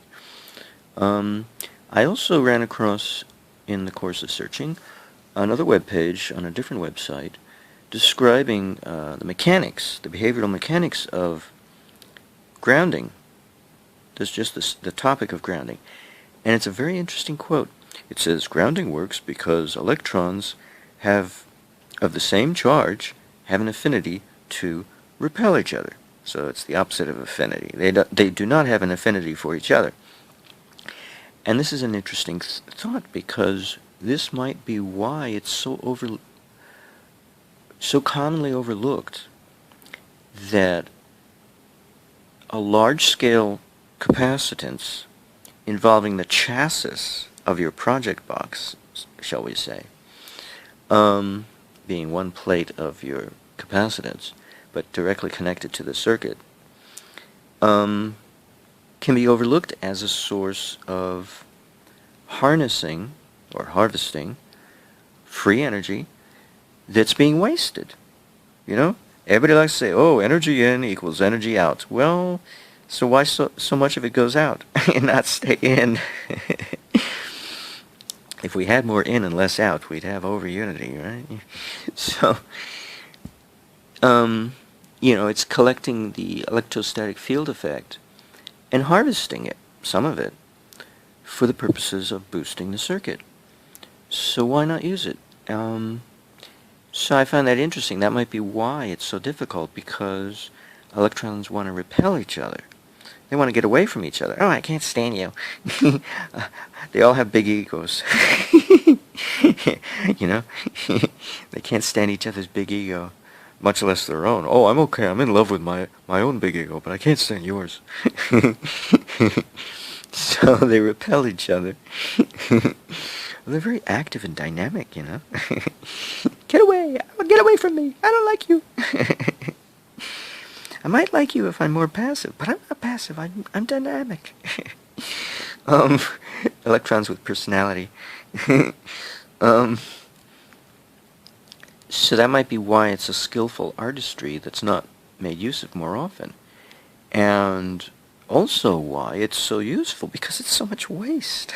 We don't even realize. So the grounding rods, the two sets of grounding rods, are behaving in a magnetomotive fashion, but the side effect is an electromotive force that gets built up either inside of them, surrounding them, or both as a consequence. And that's a loss of efficiency not to make use of that. Okay? So, you know, little thinking is involved, you know, not too much. As an aside, one of the reasons why Eric Dollard may not like our silly phones is because they involve our body. You know, they may not be a very strong influence. Somebody went around with a measuring device and didn't find it to be that strong concern, because they don't have much electromagnetic, radiation to them. But they do seem to use our body. I notice when I'm the Wi-Fi bars, I get 1 or 2 extra Wi-Fi bars if I hold my silly phone right up against my earthing bedsheet, which is laced with silver wire, but at a vertical or slightly or a diagonal or at a slope position, not horizontal. I increase usually, and then I have to move it around. But I think my earthing bedsheet is acting like an antenna an extension to the internal antenna inside the silly phone. Actually, my earthing bedsheet goes to earth ground. Plus, it's got my Barbosa and Leal replication attempt in line. So it's got all these enhancements. But I think that's why, because it uses your body. I think I noticed that. That's my surmising of the situation. Anyway, little aside there. Well, in order to get direct contact with the core of the toroid with an iron wire that has not been coated with zinc, just like the toroid has not been coated with zinc either. So it's just pure cast iron floor flange and pure iron wire from the hardware store. It's black colored wire. I had to wrap it. I had to expose the plastic or the electric tape that I was using to cover the toroid, and then wrap the wire around the toroid, and now I'm going to wrap the exposed portion of the toroid and wire with paper towel before I cover with aluminum foil, because I don't want the aluminum foil is supposed to be one capacitor plate, and the toroid with the wire is the other capacitor plate. And the wire I'm going to wrap around these extra masses of iron pipe before sending the wire over to the other toroid. So I want all of the iron to be magnetically coupled as one entire mass of iron. Or it's hard to call it a magnetic circuit. It's just one mass of magnetizable material, although it's not shaped all as one round piece. It's segmented, connected by thin strips of iron wire. So that's what I'm trying to do. I'm trying to wrap this up with paper before I put the aluminum foil back on this toroid. Obviously, when I wrapped this toroid originally with electric tape a few years ago, I never imagined I would be using it for this purpose. Otherwise, I could have done this a lot easier had I planned it in advance. But, you know, you reuse materials for some other project, then that's what happens. You do a little rearranging of old stuff, so you don't have to go and buy new stuff. Obviously, this is just proof of concept. This is not, trying to attain high levels of efficiency or COP for that matter. Just proof of concept. Does it work to replace the Earth, the geomagnetic factor or input of the Earth, with magnetizable, ferromagnetizable iron? Starting with the toroid core, and then adding some more masses that I have available, just sitting around, some iron pipes. So we'll see. These are actually zinc plated, obviously, so it's not the same. So I don't know. I can test it with and without that additional mass, but at least I'll have this mass without any zinc. It'll just be cast iron. So I don't know. It probably doesn't make a whole lot of difference. But I don't know. What do I know? Okay, I reattached the magnet, the neo bar magnet, to the underside of the toroid, and now I'm proceeding to wrap the aluminum foil over both. I made the mistake of forgetting to put the magnet on, and I put the foil back on and thought, oh my god, aluminum is paramagnetic. That means I don't want the magnetic influence of the bar magnet to go through the aluminum and be repelled by it. I want the aluminum foil to completely surround the magnetized toroidal core. That means the magnet has to be on the inside, so I'm re-wrapping it. This is very cheap, thin aluminum foil from the 99-cent store, so it's worth wasting some if I have to. Okay, finally finished re-wrapping it and reconnecting the connection to the circuit that goes to the point just below the diode on the left-hand bottom side of the diagram and just above earth ground. But I have to connect these both together, these two aluminum shells,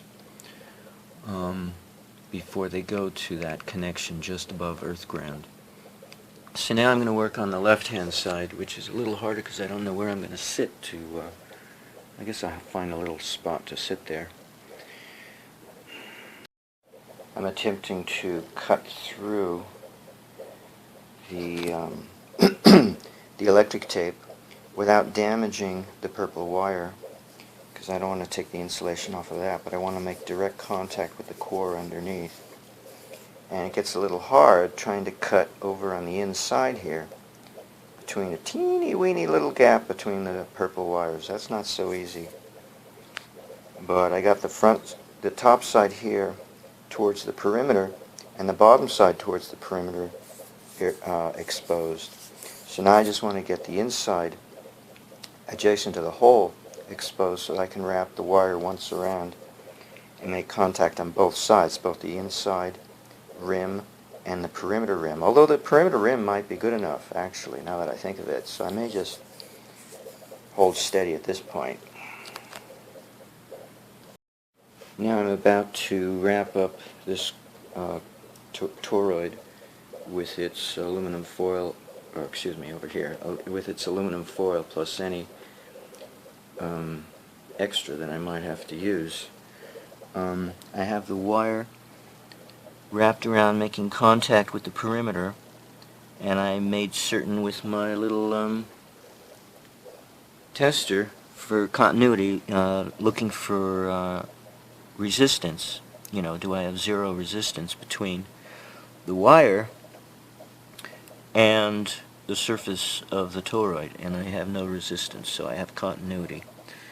So I bent the wire in the shape to make a little hook here so that I can attach another piece of this non-galvanized steel wire to all of these masses of additional masses of iron piping, zinc-plated iron piping. But at least the wire and the toroids that it attaches to are both non-galvanized. It's just straight iron. I'm documenting everything here, even my boo-boos. I forgot to put the paper on first to surround the wires so that I don't shorted out with the aluminum foil. So I got to add some towel paper to go around the wire. Whatever. Okay, now I've got my abundance of paper towel wrapped around the toroid to try to insulate the wire from the aluminum foil that I'm going to put on top of it. Actually, I need to add some more paper towel to go around, encircle the base of the wire where it's coming out there, and then I'll be finished with the paper and I can add the aluminum foil. There. Now I've encircled the base with a little strip of paper towel. Now I can put on the aluminum foil. The nice thing about foil is that it's cheap and I can add as many layers as I want to sculpt the shell, the chassis for this toroid that I want to create. So, as I'm wrapping this, with a little heavier aluminum foil I got here, I ran out of the thin stuff. Heavier is better. To reiterate, the aluminum foil substitutes for the 4 grounding rods that are in the center of the 60. And the core, the iron core of the toroids themselves, connected together with iron wire,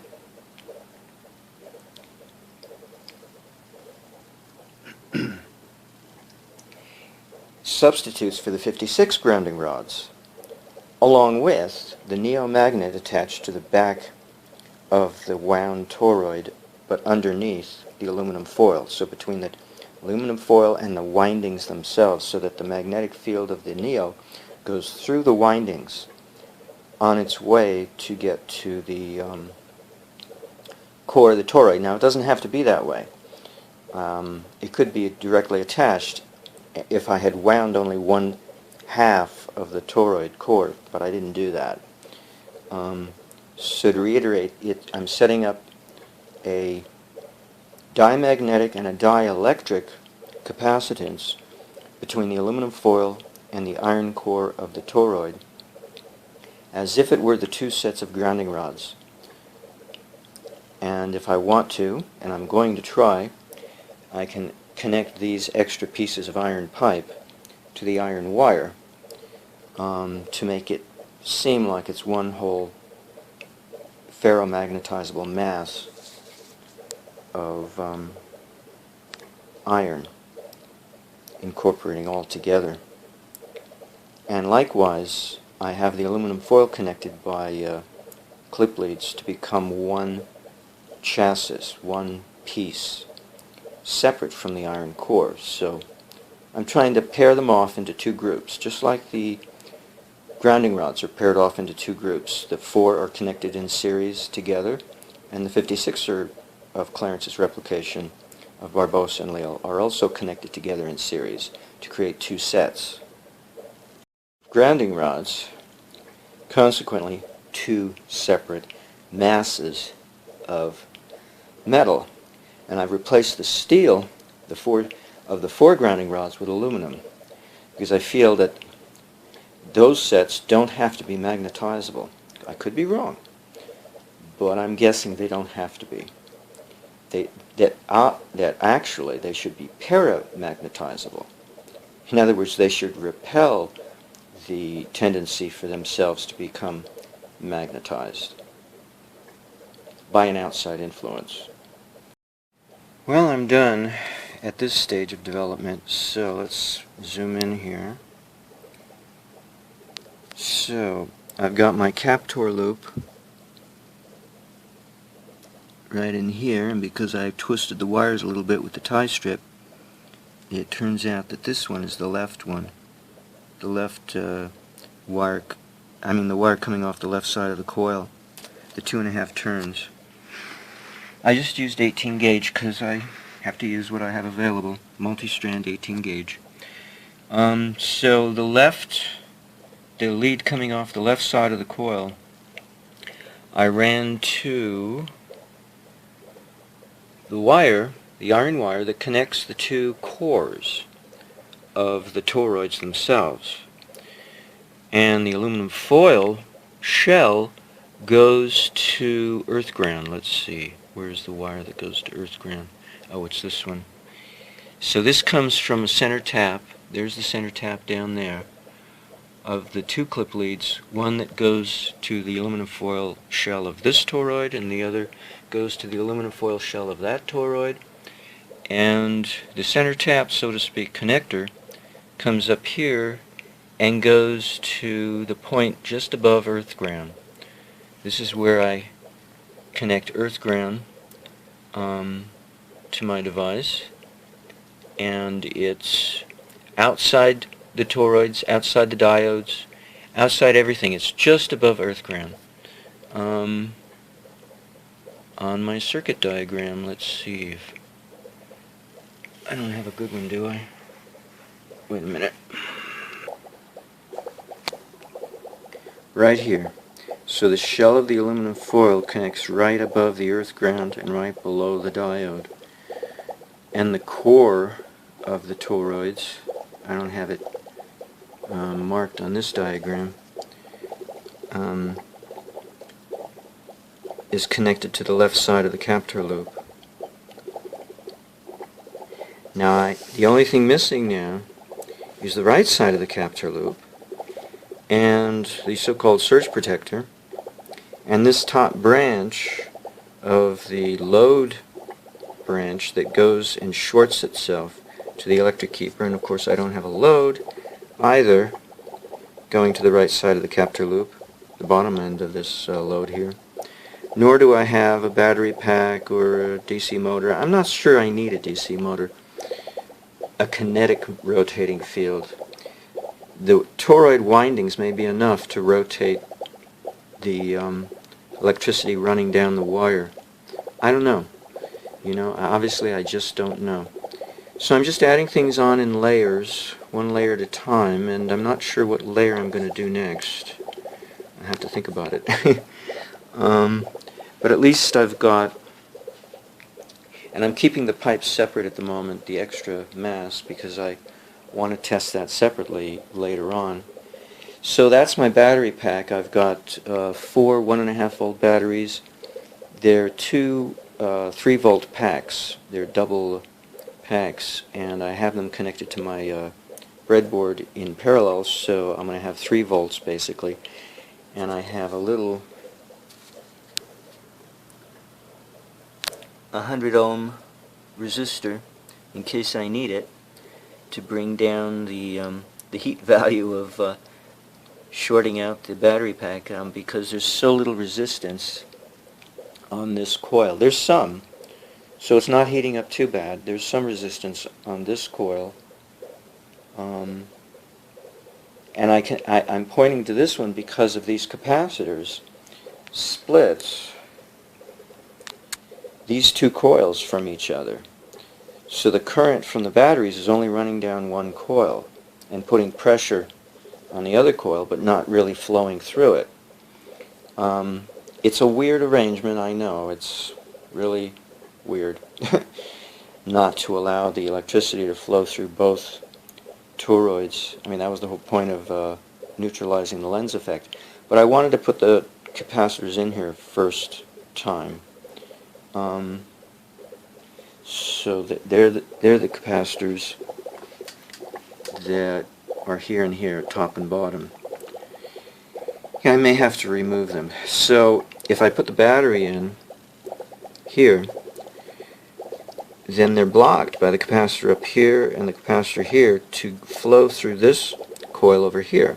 They can only go through this one. But I still get some resistance, and the batteries don't heat up too much. But just in case, I thought I'd put a 100 ohm resistor or in series with the batteries, just for as a safety check, because I don't want to heat up or burn out the batteries too quickly. So that's right in there. So I get the reds going to one side and the blacks going to the other. So I don't know, maybe I'll take a break. So this is going to be, this bolt connector is going to be where I do the shunt coming off of to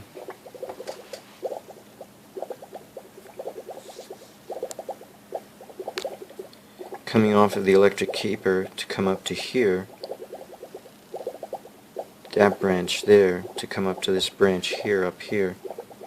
That's the top side of this load on the right side.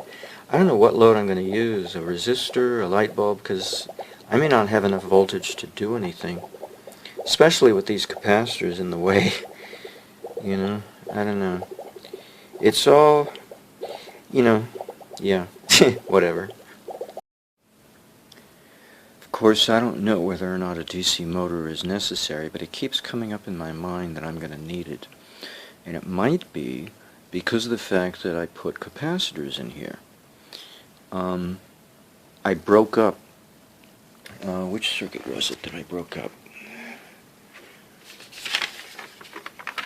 Oh, dear. Got all these diagrams. Only a few are the ones worth looking at. Here we go. Alright. So. See, I put these capacitors in here. What normally powers the toroids with a nice flow-through current, and that's where I put my two capacitors. Well, I may need to put a motor back there to create its own a custom-made alternation to the circuit, even though it's a DC motor that I put there. Otherwise, I don't see why I would need a DC motor. Why on earth would it be necessary? It seems like a fruitless waste of time. But then I have to ask myself, why did I put the capacitors there? They're in the box, of course. You saw in an earlier episode me assembling the box. Because they are handmade capacitors, so I'm using the box to hold them steady in one place so that the plates don't shift around. So what I'm going to do is I figured out I'm going to use an LED as my service light to show that the circuit is on when I'm testing it in the daytime, running as a true Barbosa and Leal device. When I just use it at night as a sleep circuit, as a bionic circuit, it's a different use for it, and then I disconnect the power pack and I reconnect the earth ground and the earthing bedsheet. But in the daytime, I reconnect the battery pack for testing periodically and possibly disconnect the earth ground, and the earthing bedsheet probably won't change things a whole lot, and the earth ground may not either, so I may just leave them intact. But just connect or disconnect the battery pack when I want to test it as a power magnifier for running other appliances. And so instead of the neon bulb, which is rated for 70 to 90 volts minimum, somewhere around 80, give or take, I may have to put two LEDs in parallel, rated for 3 volts, since that's what I'm running my pack is producing, is 3 volts. And if I run them in parallel, then that way I'll be able to see whether or not the energy is running only in one direction or bidirectionally, because the LEDs should alternately flash on and off, taking turns, if the power is alternating in direction or oscillating in polarity or something that would change polarity. But if it's running strictly in one direction, then only one LED should be on at any given time, and then I'll know which way the circuit is oriented based on which way the battery pack is oriented. Now, I haven't ordered the DC motor yet, so I don't even know if I need it. I'm just postulating that. Let's see, I don't lose my sheets here. That one I can ignore.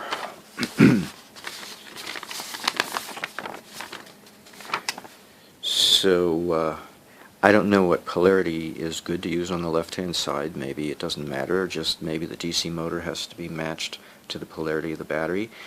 And I'm assuming the battery is simply there because Barbosa and Leal is not a self-starter, even though it could be a self-runner if we remove enough of the inefficiencies so that it behaves over unity. So if the thing can get started by mechanical motion, then that might be why a flywheel would be needed.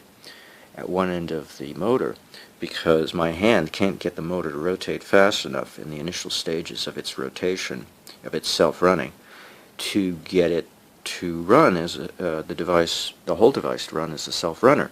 So a flywheel might be necessary rather than a relay. See, I thought I might need a relay down at the bottom here, but I don't think so. I think just a flywheel is enough. But that's only under one condition alone, if I get the DC motor started by rotation.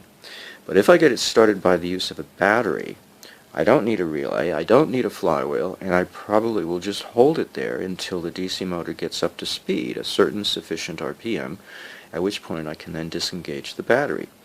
Now you'll notice I don't have the lines for recharging, because I took out the smart battery charger. I took out the battery and I took out the AC sine wave inverter, and in its place I feel the need to put a DC motor. And I have the battery there, though. Actually, I brought it back in, but I don't try to recharge it. Now I have 9-volt nickel metal hydride, but that's a little high in voltage. I don't want to start out that high. I'm trying to start really low if I can. But I might have to switch to that because I might have to use a rechargeable battery. Now that's assuming the circuit is kind to that battery in its recharging of it. If not, then I would have to use an AC inverter and rev up the voltage here to 12 volts to plug in my nickel metal hydride recharger. And no, actually, no, I'd have to run this as an AC device. And I'm not set up for that. I'd have to get a sine wave inverter, yeah. Oh, I do have, no. No, I do. I do have an inverter. That's right. It was to run off of my 12-volt battery in my car. So I would have to get this up to 12 volts. And I'm not sure the diodes will handle it. I don't think they're rated for that. So then I'd have to replace them. So, there are a lot of questions I still don't know yet. But I don't have any wires patched back to recharge anything. And I don't know if I need them because, when you look at it, the wire that powers the load goes back to here. Since I don't have a sine wave inverter there, I have the motor there instead, and the battery in parallel. If the battery can be topped off, then without it blowing up or something, due to lack of regulation, then I'm all for that. So the extra wire, I put a question mark here, that would normally recharge something, it may not be needed. And I have it also coming down here, that's why I have a question mark. So anyway, I had to do this as an exercise to figure out how the lead splits, the line splits and the neutral splits in Clarence's diagram. So I can see the whole circuit as it stands in order to convert it over to what I want to do with it, which is, of course, take out the sine wave inverter and the smart battery charger, because I'm trying to run this as a DC system, because then I might be able to do what Clarence failed to do in an AC system, and that is run the device at a lower voltage as a kind of a toy. It's nothing that we really need to live on. But something that can demonstrate the principle involved. Because if I can get the motor to self-run, then I'm already ahead, even if I don't power a load over here. That would be fine by me. Now, I left these two lines of the circuit empty, going off into space, because I described off to one side where they go. So surround each toroidal winding with aluminum foil. So surround each one with aluminum foil, which I've done, and then connect it to this wire, this lead right here, which goes to neutral over here. But this line over here is the Captor line that goes to the Captor loop, the Captor ground, and that goes to tapping directly into both toroidal cores by direct connection. And so that's what I've done.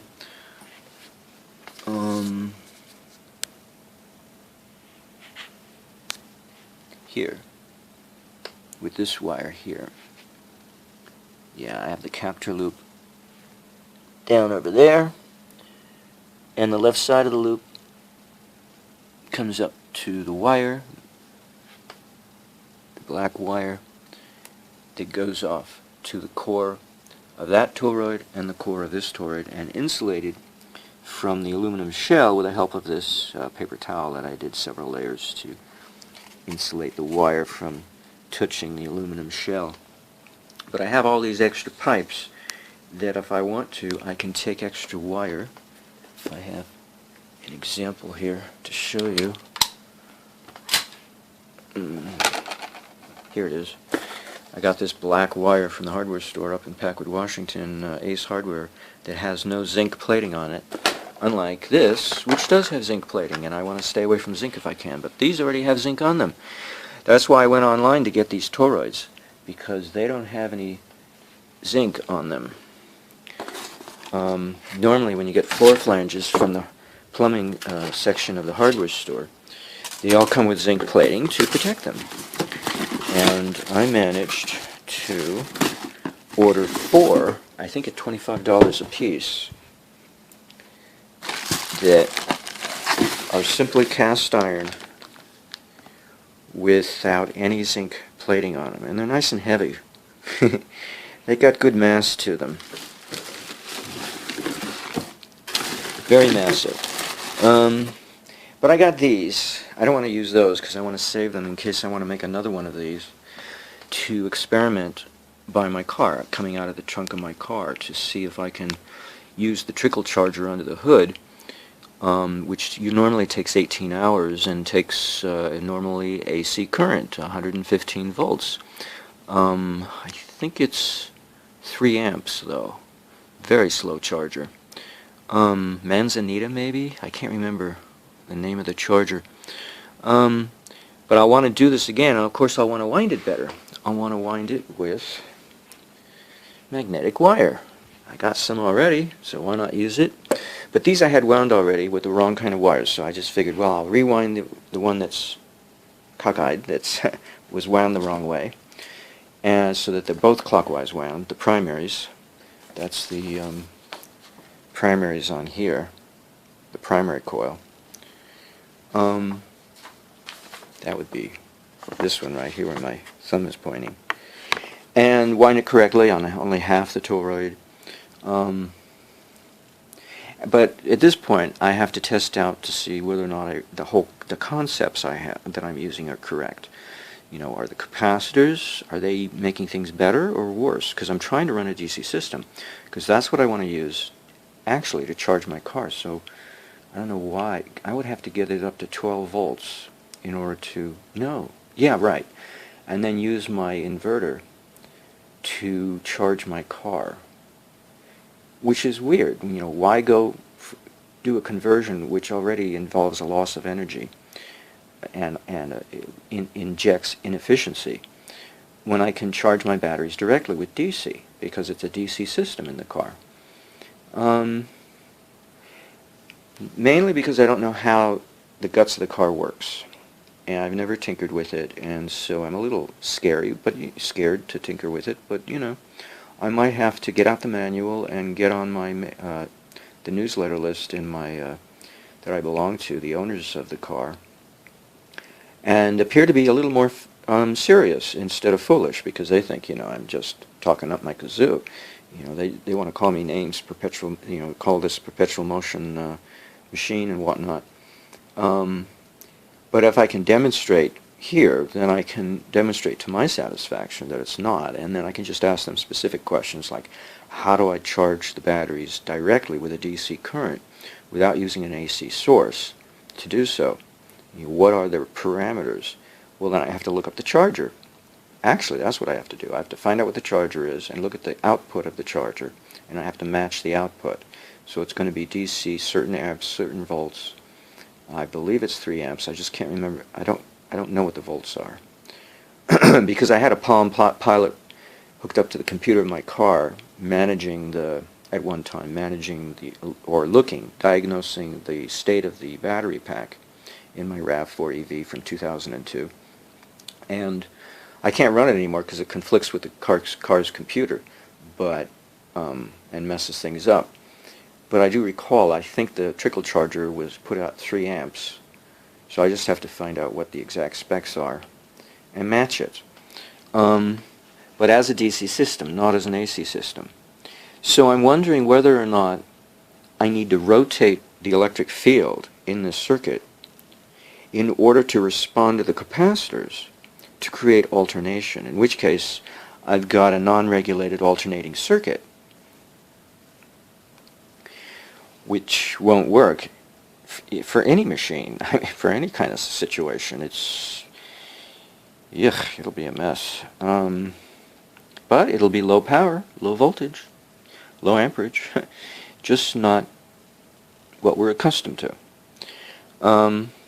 It might be the only way to do a low voltage AC system is something that is not geared to 60 cycles. Maybe, I'm assuming at the moment, speculating, and something that is not regulated. It just finds its own sweet spot and it hangs out there.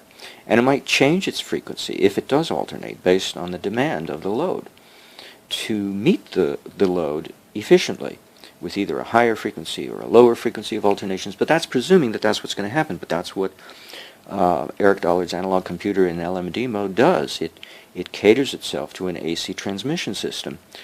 And so if I'm expecting to power this with a DC power source, you see where I'm headed. I don't see how this can possibly work. But if I put in a DC motor, it just might work. It might create an oscillation of alternation of polarity. And maybe there are different types of oscillations, those that alternate polarity and those that don't, or maybe they all alternate polarity. I don't know.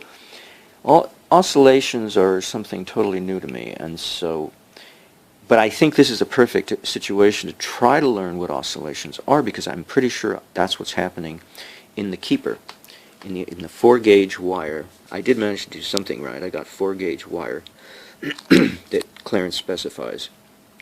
Multi-strand 4-gauge insulated wire. In the electric keeper, it might be an oscillation, possibly. But at the very least, it's an electric keeper of a sort. So let me go over one more time what I might have covered elsewhere. Edward Leedskalnin vindicated in a DC transformer situation that a DC transformer doesn't do a whole lot of transformation because we're not changing anything. So there's no transformation. So to call it a transformer is kind of ludicrous. But we do use the same component as we would use in an AC transformer. We use a toroidal core. And in that situation, we get this magnetic keeper that never loses its magnetic charge. Could be a century. It just keeps spinning around until acted upon by some outside force to alter it, or try to reverse it, and then it releases it. Or if it's physically broken, the toroidal geometry is physically broken, then it'll release it. Well, that happens in an AC transformer because the magnetic flux is broken every time a new charge from the coil, the primary coil of the transformer, is applied in inverse polarity. That breaks the magnetic flux. The pre-existing flux, that exits, and the new one comes in with reverse direction. In this situation, or just in general, in a DC, in a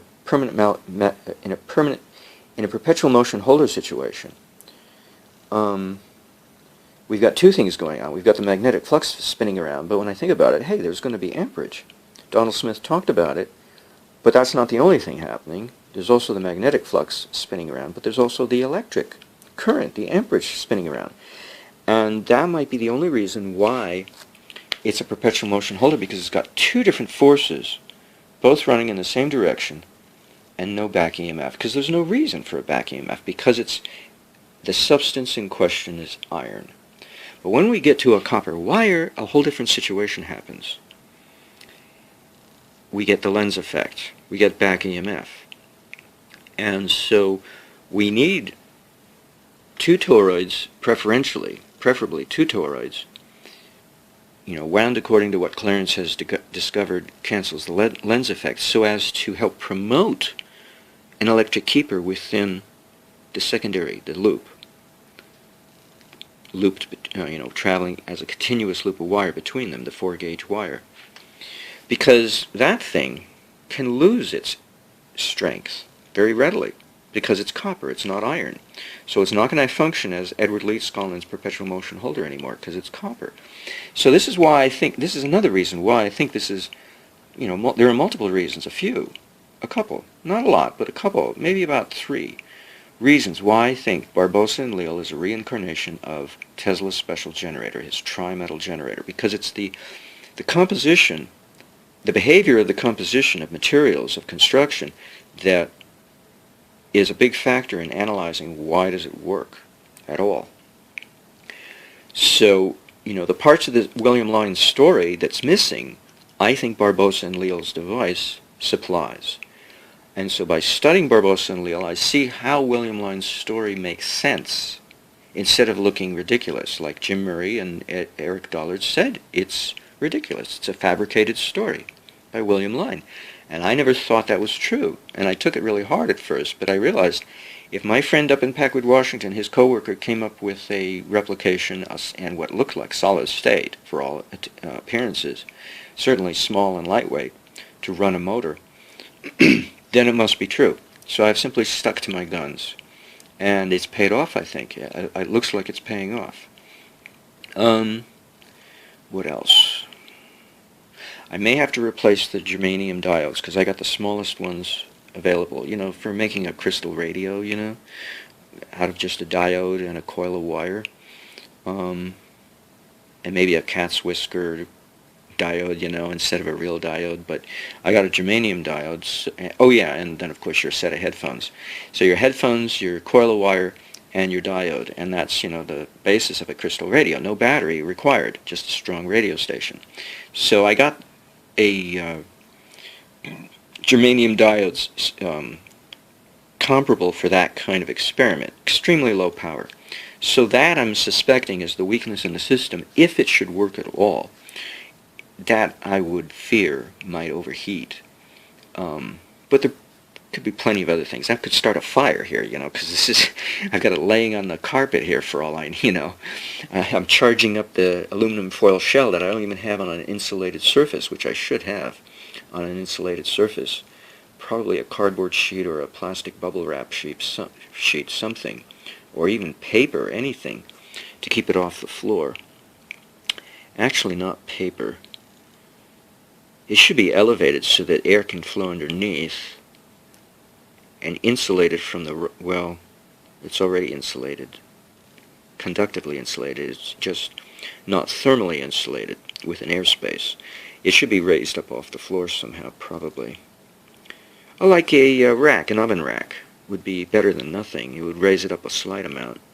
So I'm going to have to consider that possibility. It all depends on how much I rev it up, And the seed power may not seem like much, just 3 volts, but, and if I have to use the 100-watt resistor that's in there, or excuse me, a 100-ohm resistor in there, then that, and I measured it, actually the output is not 3 volts. It's more like when I run it through the coils, through this left coil, because the capacitors are in the way, it comes out to be over 2 volts. It's under 3 volts, actually. But the 100-ohm resistor means it ends up at being around 200 plus millivolts. Millivolts? Yeah, that's what I couldn't figure out. No, it wasn't 3 volts. The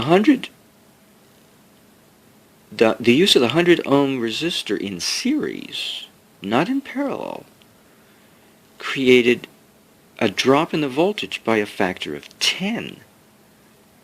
There's some things about voltage division or whatever. I don't know. The use of resistors, I obviously don't understand.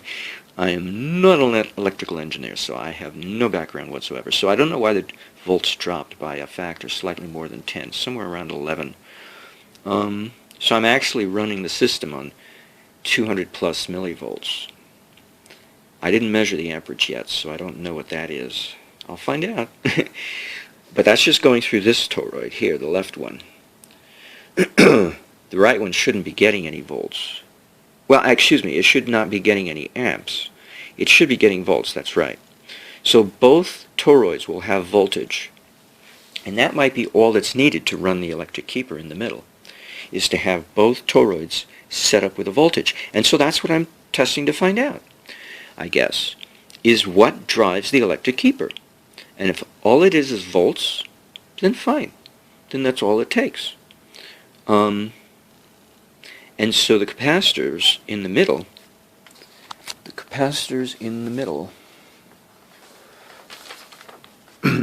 with their floating plate, not connected to the aluminum shell, so this diagram is wrong. I'm just going to have to draw a new diagram. But they break up the power, or the cord that encircles the primary coils on the toroids. That's, the primary coil here. See the little diodes, I put them in there. And that's another thing, are the diodes useful? I don't know. All these questions, which I get to find out. Maybe. So I did the Captor loop to the toroids themselves, direct connection to the core. So my next step, what is my next step? I put the aluminum foil back on. Oh, dear. What's the next step? Oh, is to test out LEDs. 2 LEDs in parallel to replace the neon bulb. So I'm gonna have to make a load. And I have halogen bulbs, flashlight halogen bulbs. I think that's going to be my load over here. One halogen bulb, and then I'm going to try 2 possibilities, either a halogen bulb over here to take the place of the neon bulb, or 2 LEDs in parallel, in reverse polarity to each other, to take the place of the neon bulb. And then I'm going to have a little, and then of course, if I don't use the neon bulb, then I have to replace the resistor, which would have been 100K. I don't know if I need 100K, and I don't even know if I use the battery pack only momentarily. It's okay, I've got the 100 ohm resistor there, but maybe I should put another one. So I should replace what would have been 1,000 ohms with 100 ohms. So I could put a 100 ohm resistor here, since I'm using such low volts. What else? So I'm going to put in this top piece here. Oh, and then I'm going to be able to put in the short that goes to the electric keeper. So I'll be able to do a few things today. To add on layer by layer. I can't do the motor thingy because I have 2 motors in storage, but they're buried, and I'm just not going to go hunting for them. So I'll have to wait till I have some money to order myself a few DC motors in case I damage them for any reason whatsoever. Probably have to get 3. I'll probably have to get them rated for 3 volts because I want to be able to light up the LEDs at the very least. I don't know if the halogen bulbs are rated for 3 volts. I'll have to take a look. I'll have to try them. Try and hook them up to see if they light up. I may have to use more than 3 volts, because eventually I'll probably have to, ideally, run my tests on this at 9 volts so that I can use a rechargeable nickel metal hydride battery and see if I can put them into the circuit and have them topped off or recharged somehow. That would be a good idea, eventually. But I just thought I'd try starting with this because I already have it in there. I'm so lazy.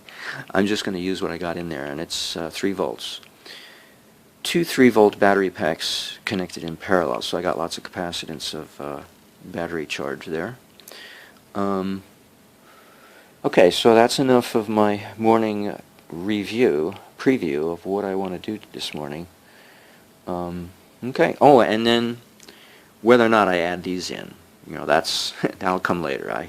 There's no rush, no hurry here. Yeah. All right. There may be a different reason for having a DC motor in the system than my prior consideration of oscillating or alternating current or amperage.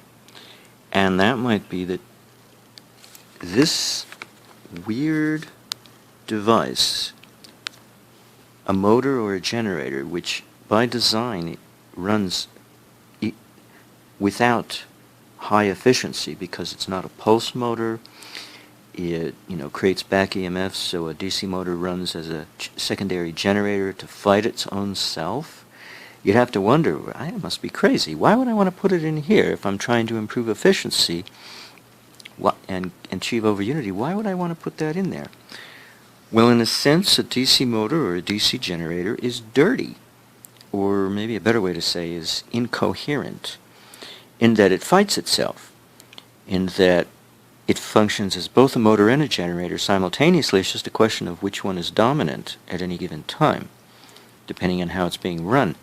And it could be that internal dynamic that it creates that it exports to the rest of the circuit, creating a dynamic in the circuit that you couldn't have achieved otherwise. Kind of like what Tesla would call a spark gap. He'd call it a disruptive discharge. And now that I'm thinking about it, maybe all I'm getting this for is if it has brushes, rather than a brushless motor. A DC motor with brushes is going to create sparks. So unlike a neon bulb, which has a minimum voltage of somewhere around 90 or so volts, a little 3-volt DC motor might do the same thing. If I need a disruptive discharge in the circuit, if that's a requirement, rather than a rotating electric field, which might be nonsense to even consider looking for, then that could be what I need, a disruption. Something to upset the apple cart of a comfort zone of any little circuit, to take advantage of the intrinsic nature of this circuit, which is to create something better than what you had before, but only if it gets disturbed in a mild manner.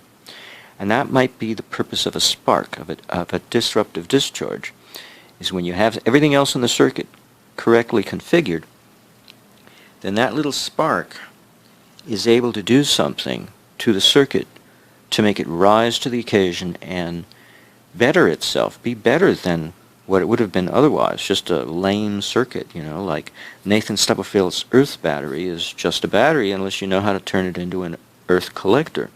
I sure don't. So it could be that that's where my problem lies, and maybe the motor is needed in this position. It's not far removed or shifted from where this neon bulb is situated. It's a little different though.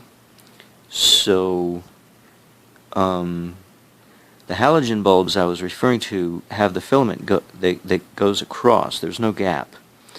So that's not going to help if the purpose of the neon bulb is to create a disruptive discharge. So I may have to put the motor there rather than here. I don't know. Or maybe it's good enough to put it here because it's so close. I don't know. See, I thought the motor's purpose was to run in idle mode. At the idling, power or voltage that's running the toroids, and not be directly involved with the load, the enhanced energy that's coming through the Captor loop that's going to the load. I just thought the DC motor would serve as a substitute for the AC sine wave inverter's purpose, which would be whose purpose is to act as a conductor like of a symphony orchestra to keep the beat. Since I don't have an AC system, I thought, well, maybe the beat in a non-AC system requirement is a rotating field. So I thought to put it here for that purpose, to regulate the field by rotating it. But if the purpose of the motor is intuitively at least, is to create a disruptive discharge, then I could keep this here maybe. No, see, it has to be here because this is part of the demand linked up to the load. And this is the supply linked up to the toroids. So that's the question now, is where does it go and why? Right. Does it go here? Does it go here? Or does it go in both places? What would I put in this place if I didn't put it here, if I put it there instead? I don't know. But it's a effective way to get a disruptive discharge into the circuit if that's the only purpose for having it. So I don't know. I just don't know. You know, when I get images in my head, I don't know why they're there, and then I extrapolate, and the extrapolation might be wrong, while the kernel of the thing was true. So it might be that it's not for the purpose of rotating the electric field, but simply to create a disruptive discharge, a spark. So I may have put it in the wrong place for that reason. So maybe since this is a DC system, I could leave the battery here and connect it only if I want it to be charged. Or only if I want it to initiate the system to start into its minimal idle mode. And then I can disengage it if I don't need it for either one of those two purposes. And instead of putting the DC motor here in parallel with the battery, maybe I have to put it up here to replace the neon bulb in order to get that disruptive discharge. In which case I might want a resistor here to regulate the flow that's going through the motor. But if that's the case, then I might have to connect the DC motor in this neon bulb position in parallel with this line that's going to the toroid and hence to the left side of the Captor loop. That's coming off the Captor loop, the left side. So there are different possibilities, but of course I've got to theorize and hypothesize and act like a dummy, like I don't know what I'm doing, because I'm bumbling around to make changes. So I have to consider all these consequences to the changes. So that I know what to look out for when I bumble my way along, and then I'm not completely ignorant as to what I'm the nature of my bumbling. So it's done so that my bumbling is done with a certain amount of credibility, or intelligence, or decisiveness. Yes, decisiveness. I like that. There you go, decisiveness. Well, my first experiment is to get something to work, right? So obviously this doesn't amount to anything more glorious than Christmas lights, but I managed to get an LED to light up and not overheat, because I got a 100 ohm resistor, which is not getting warm, and the LED is not getting warm. Batteries are not getting warm, so I got the right resistance, the right everything. So all that's doing is running up and down, or around and around this coil. That's all it's doing. I should be able to measure voltage differences on both sides of the capacitor plates, though, affecting that, but whether or not there's any amperage going through there, I doubt it, but I could be wrong. Now, whether or not there's amperage going through the keeper, that's a whole nother story. So this is what I wanted to do, and of course the power of coming from the earth is like almost zero, so it's not worthwhile other than something sensitive like the body for sleeping on at night. That's nice, but oh, by the way, I have the earthing connection and the earth grounding rod connection and the bed sheet connection disconnected, so the circuit is isolated from the ground entirely. So in this state I could take measurements now, so I know now I can do that, and so when I could put the LED on the branch of the circuit supplying the load. Which one is that? Yeah, up here basically, you know, and instead of the neon bulb I could put an LED. Of course I won't have sparks, a disruptive discharge. The DC brushed motor will supply, but that'll have to come later. But I don't need it there. because I got it near the power source, which is all I really needed anyway, which would put it basically in here somewhere. So the battery's in here. That's what the battery's doing. And the clip lead is functioning as my switch. So I got an LED in here somewhere. Yeah, right, somewhere. It's down here, actually. Yeah, the LED is down here. And the positive is going to the bottom. And the negative is going to the top. So I have the polarity reversed based on what I have on this diagram. So that's where the LED is, down here, and the battery's here. And that shows I got current going through here, and that's basically all I've got going on. But, that's the end. I was thinking today, that nobody will ever be able to measure current happening inside the keeper. Because you'd have to break the keeper to measure it, and that would ruin the keeper. So it's one of those things, scientists will never be able to measure everything. No wonder. They've got this obsession about measuring everything. No wonder they can't come up with free energy, and they exclude anything they can't measure from their equations, obviously, or from their mindset. But how can you break the keeper and it still work? You'd have to measure amperage. You wouldn't have to measure voltage, but it would create a lens effect if you tried to put in 2-meter probes to measure voltage. So even that would ruin it. You couldn't do anything. You couldn't measure a thing. You have to take it on faith. No, you have to take it on the faith of observation. And that's where the natural scientist comes into play. Not today's scientists, who have to measure everything, but the natural scientists who just simply observed the phenomenon going on around him, or her, and said, oh, hey, look at that. Which is kind of like saying an artist, but with a scientific appreciation for art, or an artistic appreciation for science, or a philosophical appreciation for science, or a scientific appreciation for philosophy, whatever. Anyway, so that's the extent of what I've been able to do today. Not as much as I wanted to. Maybe tomorrow I'll get more done. But at least I got an LED in, the power source, so I can tell when the power is working and on. You know what I should do? Yeah. See, I don't have oscilloscopes. And I don't want to use a probe from my meter. I could put an LED on that side. I could put it somewhere in here, on this side, to see if the power is going through this, amperage is going through this coil. Why don't I do that?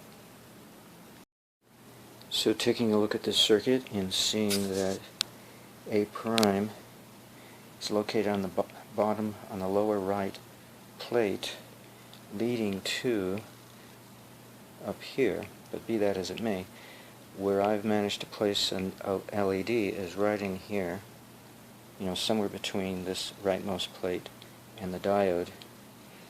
And no matter which way I orient it, it does not light up.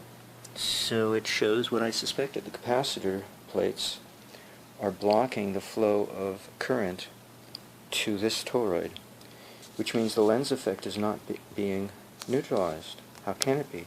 The toroid is not energized. So it has to make you wonder, why am I doing this?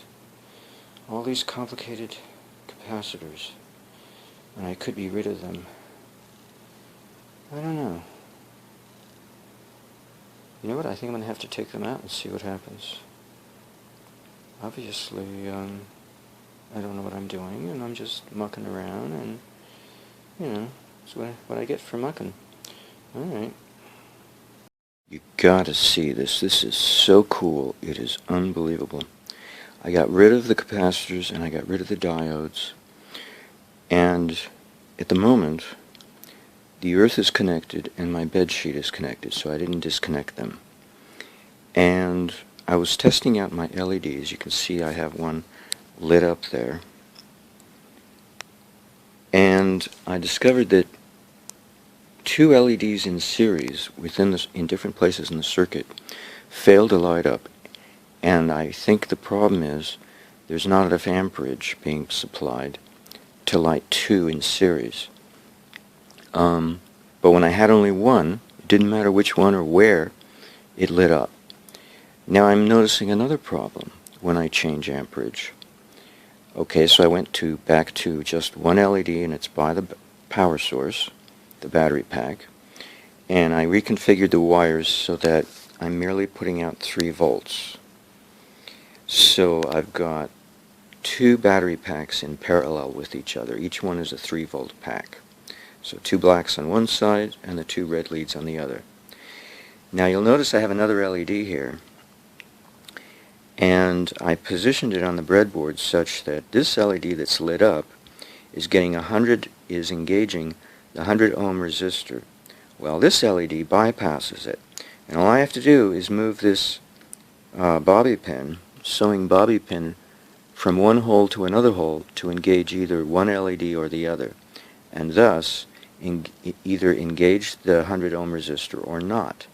Now you notice that the light is on constantly, and that's engaging the 100 ohm resistor, which means that both voltage and amperage are dropped by comparison to the other LED, but mostly the droppage will be in the amperage, not the voltage, because a voltage divider circuit affects both amperage and voltage, but for the most part it's amperage that drops. Do I have that right? No, did I say that right? A voltage divider circuit?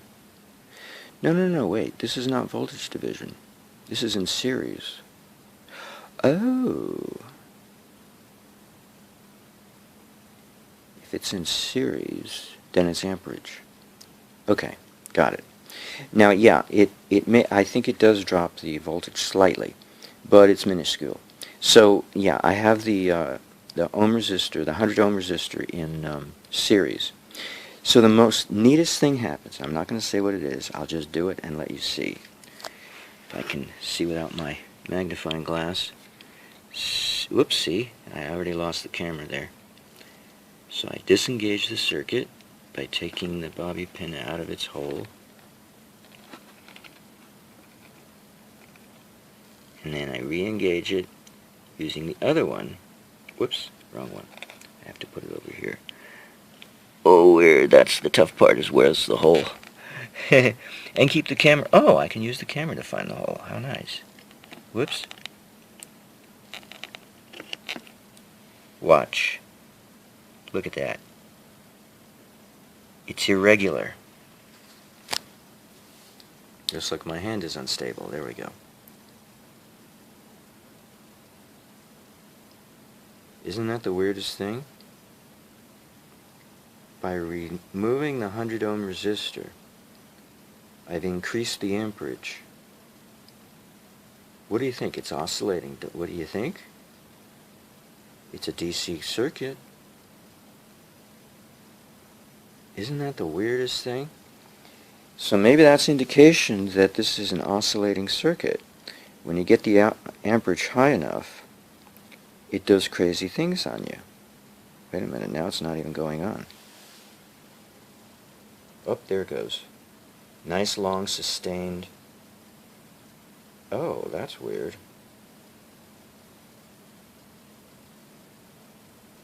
Oh, how weird. Whoop, it went off. Oh, so you see, maybe it is a pendulum situation in which it had to build up its storage of amperage. No? Yeah, it's staying on for longer periods. It's developing its own regularity. Look at that. It's like revving up to speed. Oh my God, look at that. It's building up. Yeah, I wonder if it's going to flash fire here. Look at that. Unbelievable. And this is just idle mode. I don't have any power circuit connected, any load. Oh my God, it's speeding up. Oh my God, look at that. Oh my God. Oh my God.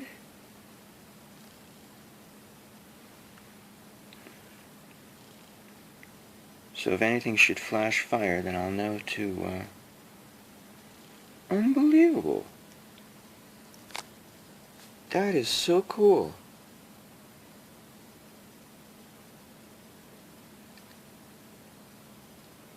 Oh my God! Will you get a load of that? See, I was right. It's an oscillatory circuit. Unbelievable.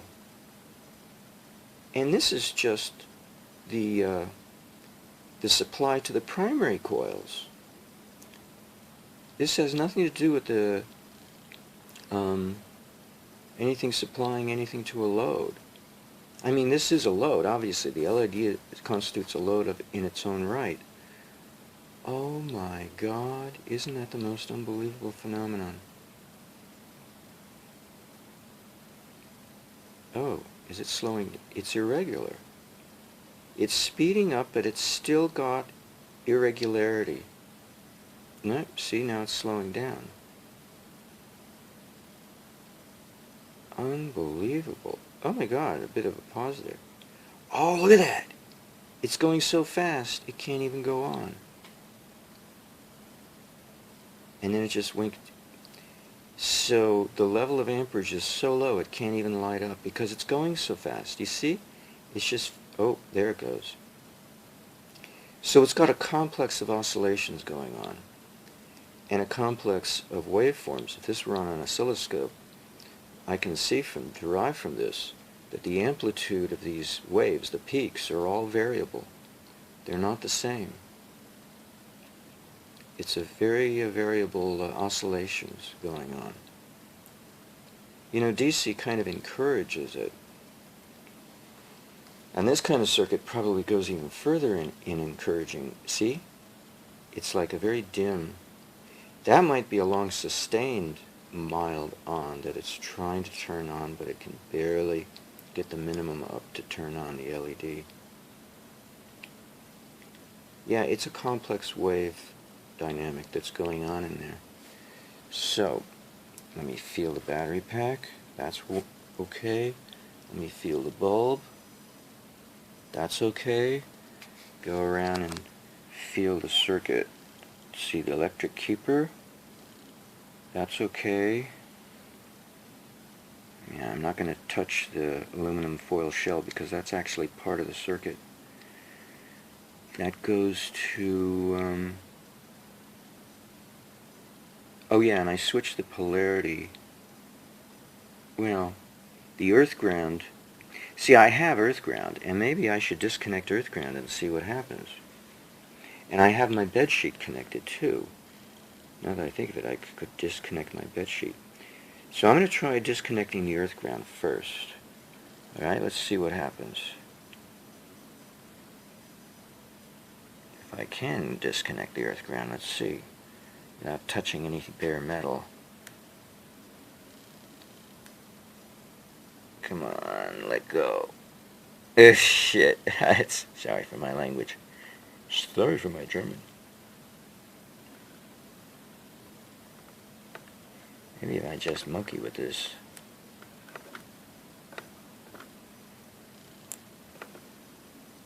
Oh, come on. You can let go, can't you?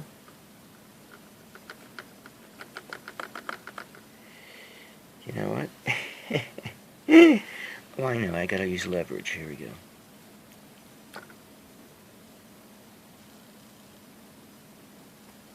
Well, that seems to be a constant. It's reached its... Oh, it changed it. Came on stronger. Without the earth ground.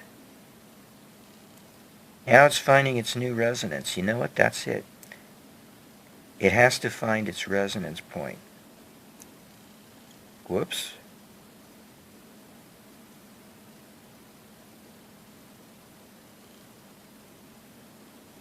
So maybe that's all it is. The earth interfered.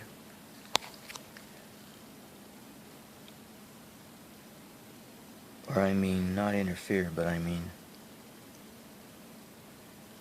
Oh, it lost it. It's not...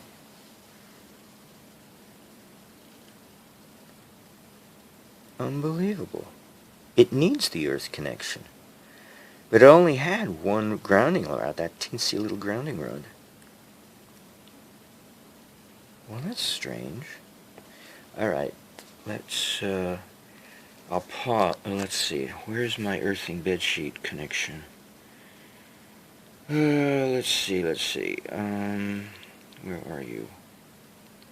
Where are you? Earthing bedsheet. Oh no, that was my earthing bedsheet connection. Oh my god, that wasn't the ground. Oh my god, that is bizarre. Like an antenna, basically, an aerial, a grounded aerial. So, now I know where my earthing connection is located. Let's get rid of that. Alright, that's gone. Now let's bring back the earthing bedsheet connection.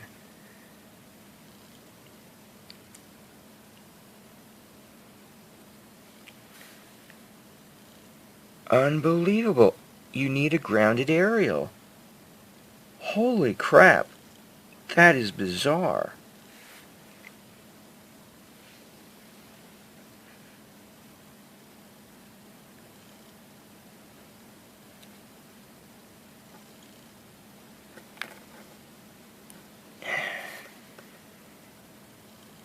No. I lost it and I'm not getting it back.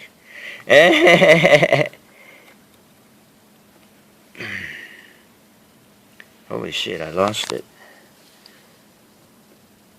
What did I do, burn out the bulb?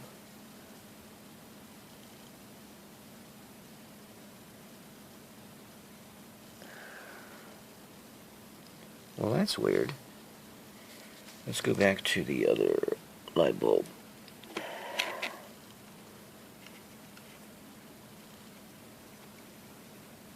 Alright, so we got a light. Well, that was bizarre. Here, let me stop the camera. I need both hands.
I switched bulbs, and now it's on, and it's on continually, but it's weak, and it keeps getting weaker. Oh, there's flashing. So I need a different ohmage. The ohms is too much. Alright, that's what I gotta do. I gotta change the ohm resistor. Alright, I figured out the amperage was too high and it wasn't oscillating, it was burning out. And I ended up burning out the LEDs, one completely and the other one partially.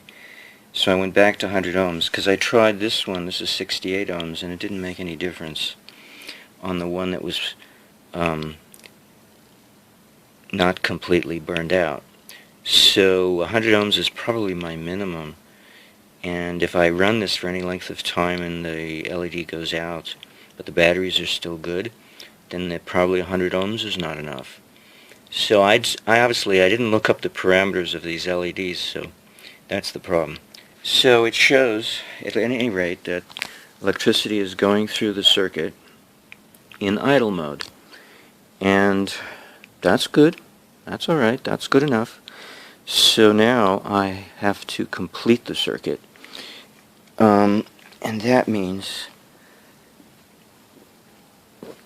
put in the,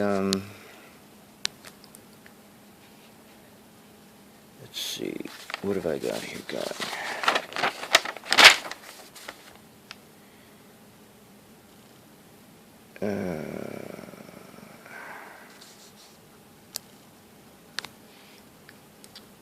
put in the load circuit that goes to the left side of the Captor loop and goes to the shunt that goes to the electric keeper and to the top side of the battery pack, and then I could move the LED into this position here with its resistor. It won't be 100k ohm, it'll just be 100 ohm, and that's what I can do. So I can do a few things. Alright.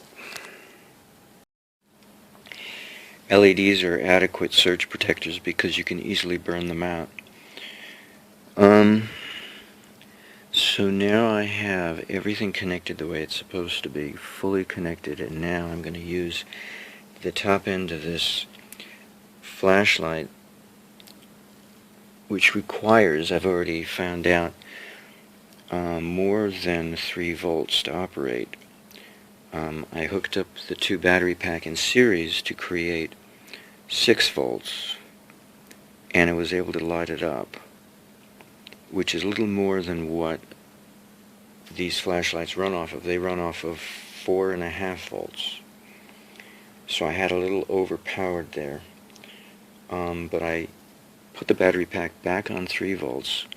So this LED here will light up because it's correctly configured for the 3 volts and the 100 ohm resistor. But in order to light this up, this is going to have to create the additional voltage and amperage. Otherwise it won't light up. It'll just stay put. So let's see what happens. Oh, first I have to connect this circuit here.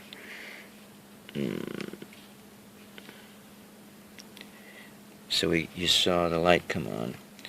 That's in idle mode. Now, I have to connect up the circuit.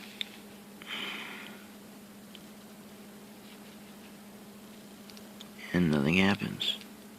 So it's inadequate. Either that or I got the polarity wrong. Let's try the other polarity. I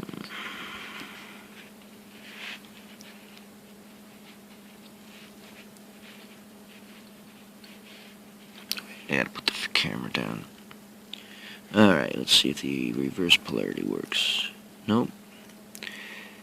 So my earth capture loop is not providing anything. Alright, I've disconnected the earth ground and the bed sheet. Let's see if that helps any. Nope, doesn't help a bit. Back to the drawing board.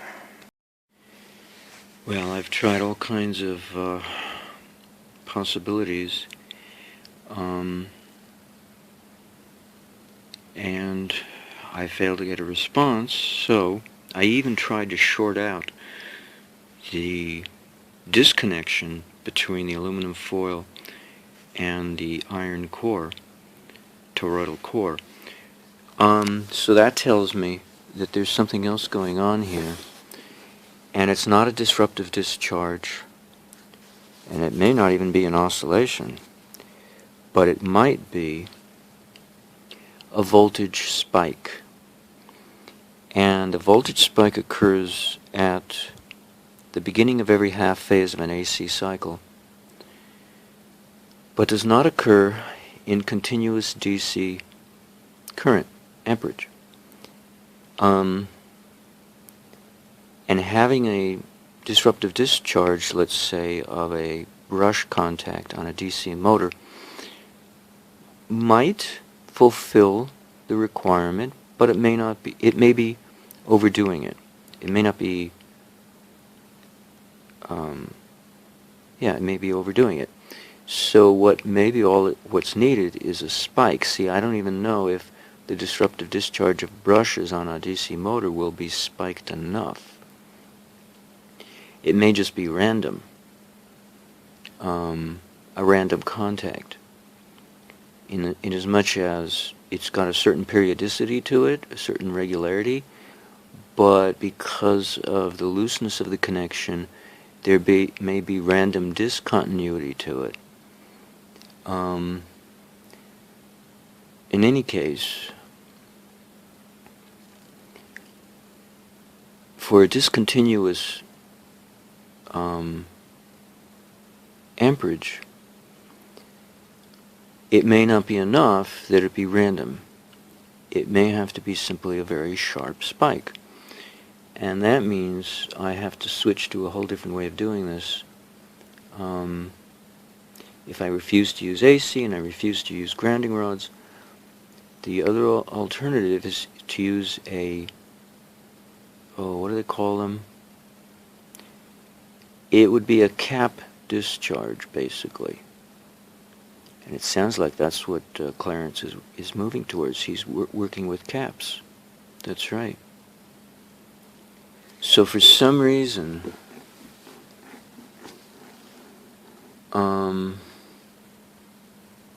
this might be like a pendulum, but it may not be a very efficient one.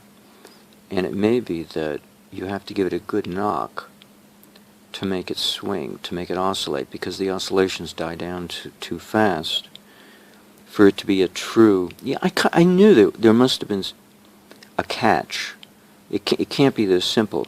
Jim Murray, is really adroit, and he alone, along with Paul Babcock, have been able to create oscillating circuits that can become over unity. But they know what they're doing, and they're doing something very sophisticated. This device, as I see it, is so simple that it might appeal to somebody of a simple mind, but you have to make up the difference somehow. And the difference is, like a switching circuit, the difference is the spike at the beginning of the switch phase, when it switches. Even John Bedini did switching circuits. So in this instance, it's different. To make up the difference, you have to have a huge spike. And the little schoolgirl motor does have a big spike, come to think of it, and it's a very simple device. So along those same lines, although this is no moving parts, which is good, it may need sharp spikes. So one way to do it would be a flash circuit for cameras. The old style cameras, not digital cameras. They sustain it too long. And that's basically a cap discharge. And there is an example I can think of. There's a magnetic pulsar. SOTA Instruments has a 6,000 Gauss output on their coil, their paddle. It's like a hand unit. You hold it. It's got a coil of wire at the end, and it puts out a good strong pulse. But in this case, it's not magnetism we're using, but we're still using a pulse, possibly. So that means that, well, that's what Clarence is doing. He's using caps. And that's what the SOTA Instruments uses. It uses caps inside. I don't know how I would induce it. I'd have to take the paddle apart and probably swap out one of these toroids. No, that doesn't sound good. It's probably a pancake coil.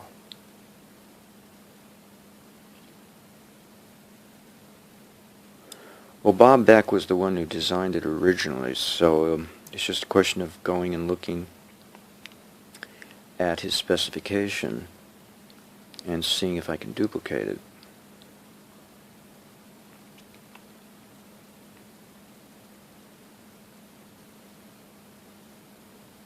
It's probably got a... No, it doesn't have a timer.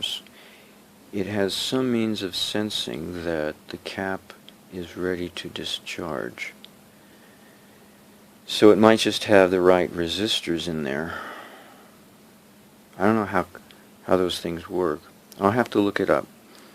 But I don't have any internet connection at the moment, so I can't look anything up. I don't have a copy of his circuit either. Well, maybe tomorrow we'll have internet again. A spike. Why would a spike work and nothing else works? It gets it to ring, and then the ringing dies down. Yeah, it's just got too many losses.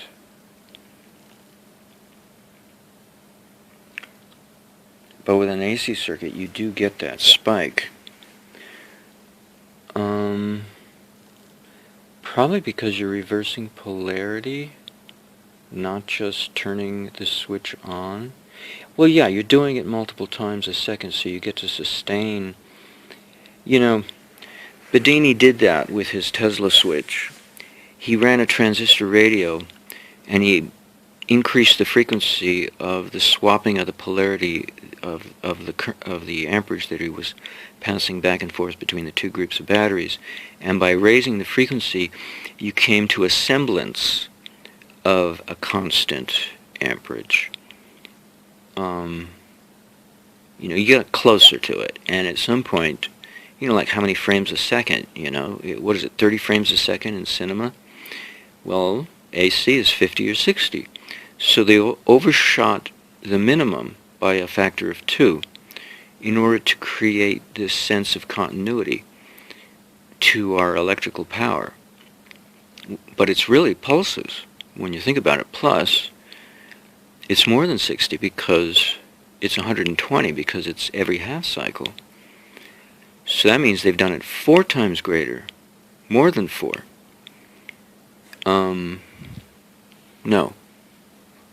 No, it is 4. Less than 4 for Europe, but exactly 4 times greater for America, for the United States. Yeah, I don't know if it's in the Americas. Who else uses 60 cycles a second? Anyway, so 30 frames a second, more or less, is what's used in cinema. And 120 times a second is how many half phases there are, how many switching cycles there are to AC current. Then that's the frequency you need to make it seem like it's continuous current. Now, in this instance, though, what was I thinking I was going to do? Oh, well, then what should happen then, if I get a cap discharge, is that the power, the load, should at least flash momentarily. Yeah, right. Okay. So it would have to flash rapidly in order to... In other words, now it's not DC anymore. See, they never specified. They say it could be DC, but they didn't say what kind. And I just assumed it would be continuous DC, but it doesn't look like it. It might be pulsed DC. So if the power source is not simply a battery pack, but a pulsed DC power source, now I'm getting somewhere. I looked up pulsed DC, and I don't know why I steered clear of it. I think it had timer chips in there. Some of them might have had transistors to switch, that's right. And then some other components, capacitor and maybe a resistor to determine when the transistor flips back and forth. That looks like what it is. It's going to have to be pulse DC or AC, because you need a voltage spike. So it's going to be a while before I can do anything along those lines, so it looks like I'm done with this first phase of experimentation for now. I mean, adequately enough that I can assemble all these videos together. It's humongously long, and show how I've bumbled along and come to the same conclusion that Clarence is coming to on his own, and he already gave the hint away, that he's using caps in some manner of speaking. Didn't say anything about grounding rods publicly, but if he's switching to DC to lower his minimum voltage, that would make sense. That would be how you would do it. Yep. I don't know how else to do a spike. Other than this little schoolgirl motor, you know. That'll get you a voltage spike. But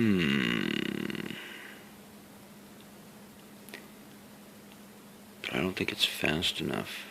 Yeah, you have to be able to bring up the speed, the frequency of those spikes, because you do want the semblance of current. That's true. This is getting to be interesting. Alright, so I'll assemble all the videos and then wait till I have access. You know, I might have access tomorrow. So I should probably assemble it now because, well, tomorrow, it's already almost tomorrow. It's going to take time to compile this. It's so long. So oh, but I'm not going to be able to transfer it, darn it, until the last minute. Okay, so I can't do anything until daybreak or midday. Alright. Okie doke. So that means this is a periodic oscillating circuit, not an oscillating circuit strictly speaking, because it's run off of pulses, and the pulses create a ringing effect, and the ringing dies down due to inherent inefficiencies that are quite large due to the lack of sophistication of this circuit. So it's easy for a simple-minded person to grapple with, provided he had all the right factors, but it's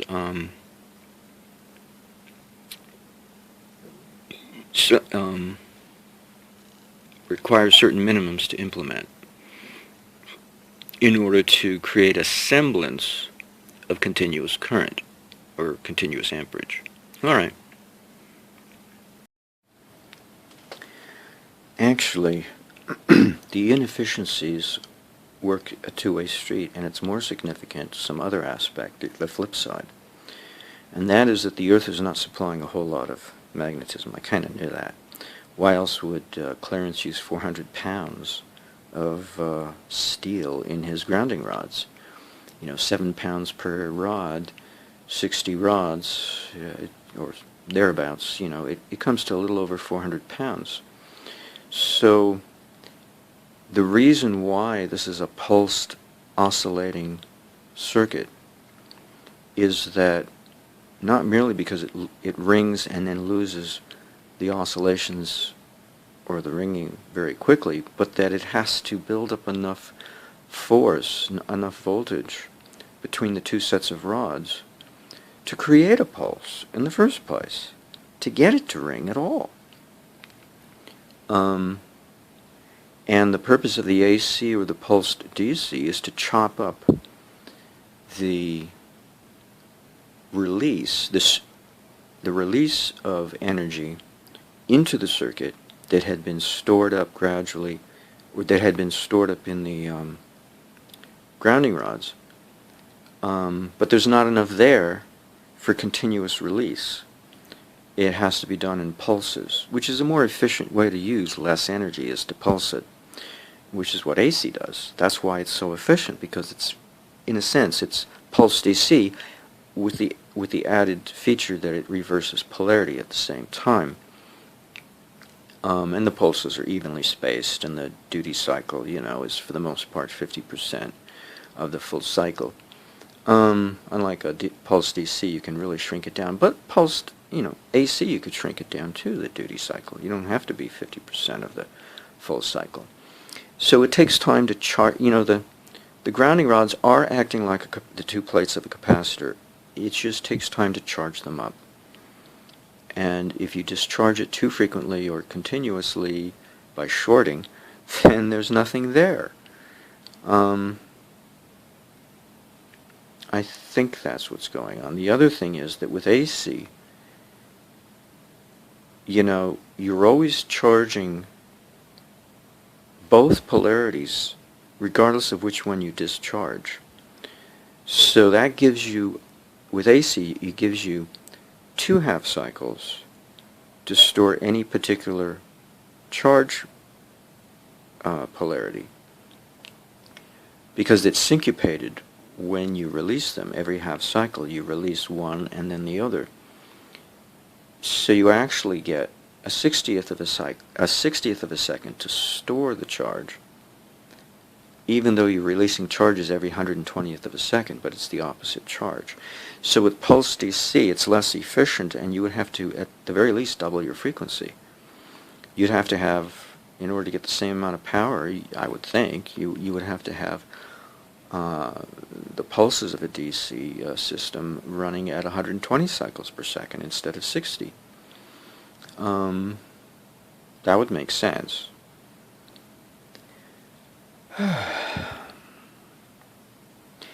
And this brings back memories of how the weather works. I learned back in the 80s that the weather stores the various factors of meteorological conditions over the course of the entire year. It only releases it at certain times of the year. And if you release it prematurely, there's nothing there to be released when the season finally does arrive. So the collection is continuous over a whole cycle, but the release may be only for a very short duty cycle, very short duration, within the core, as a fraction of that entire cycle.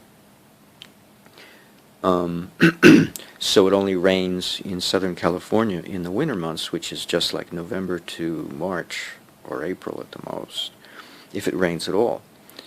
And if you try to make it rain at some other time of the year, it may not work. Although Trevor Constable certainly made it work, because he borrowed it from somewhere else. He borrowed the rain potential from somewhere else. He moved things around globally. Yeah, I didn't do that in the 80s. I simply released things prematurely in my local area, and so there was an inadequate supply when the rain season finally came, or whatever it was, the meteorological condition. I don't think it was rain, because that's harder to do shamanistically speaking. But the wind, the air pressure, the temperature, well, not so much the temperature. That wasn't too hard to get off. No, the wind, yeah, the air pressure, different factors, humidity, the milder ones. I think it was air temperature. Yeah, that was the one I was monkeying with, which included humidity too. Yeah, that one, when I did it off season, making it warmer in the winter and cooler in the summer, I saw that I wasn't just inducing a property, I was releasing the property prematurely so that it wouldn't be there when it normally would be released. Anywho, so that does have an analogy to local weather conditions, not what Trevor Constable did in LA during 2 summers in the 1980s. Anywho, so that's an important distinction to make, because this is a very weak system as well as inherently loss-oriented as well. It loses energy easily, but it takes a long time to collect it. And so pulsing is the only way to go, whether or not it's AC or pulsed DC. That's really the definition of how it operates. So it really is a collector. or Captor, as they say. It really is. It really is. Alright, I'm going to try again to get this thing to work. Over here you can see I have two LEDs flashing. That's the power, the idling, and it's being run by a Soda Instruments zapper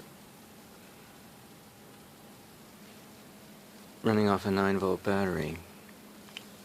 So I basically put two LEDs in reverse polarity in parallel with each other. They're both sharing the same resistor. And then I have two red ones also configured inversely with each other, in parallel with each other, and in line with two resistors. I think of 10,000 extra ohms. Otherwise, they're the same. And what I did was to rate them. I looked at how much resistance does it take to diminish the illumination to the point that it's just a bare little scant amount. You know, what's the minimum it takes to go over the board and impede the ability of the LEDs to light up adequately, while in the green case it has the minimum amount to prevent it from burning itself out, basically. So I have the maximum and I got slightly more than the maximum, and I have the minimum. And the minimum is the idle, the green, and the slightly more than maximum is the load. Because I want to see if the load can produce more energy than what the supply is supplying. And as it is, I've learned that two LEDs in series don't work because it requires added voltage. So I may have to disengage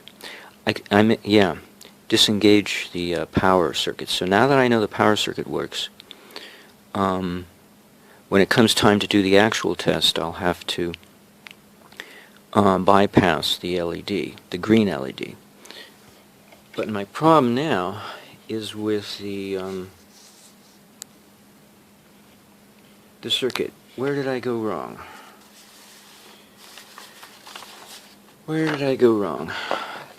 Probably, my guess is I went wrong up here. Because I don't know where that goes, and I don't even know if it has to go.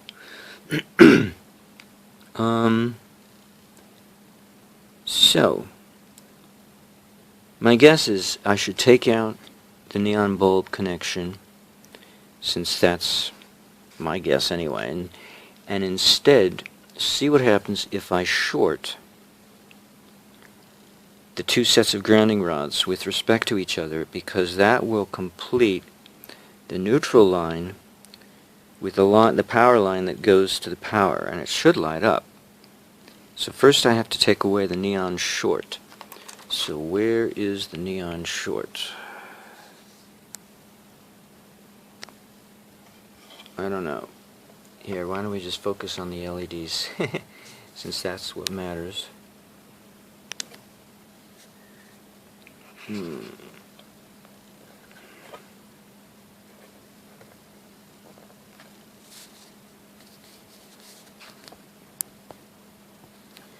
I'll pause and investigate where to take out the neon short.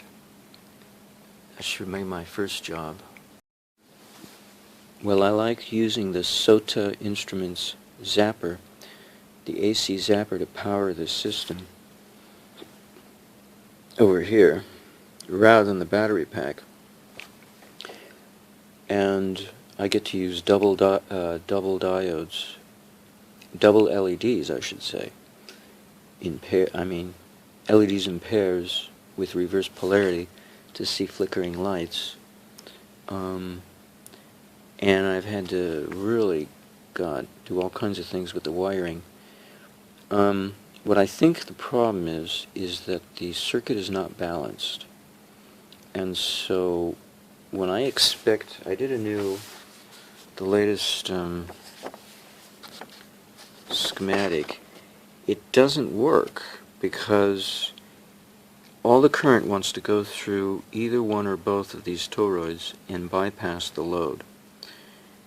So that tells me I have to put resistors for the toroids to balance them against the load, and to do that without an oscilloscope or the adequate knowledge of how to use a meter, I have to put LEDs on both of these. It's all three the same color as the load LEDs, so I'm going to make them all yellow because those are the brightest. And then just go by intensity, and if it doesn't come on, then I know no current is going right now through the load, but it's going through the toroids. And I'll show you what I mean. If we zoom in here,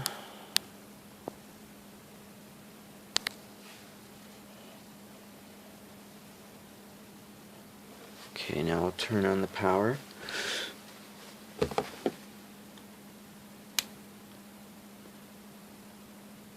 All the way up. So the yellow lights to the right here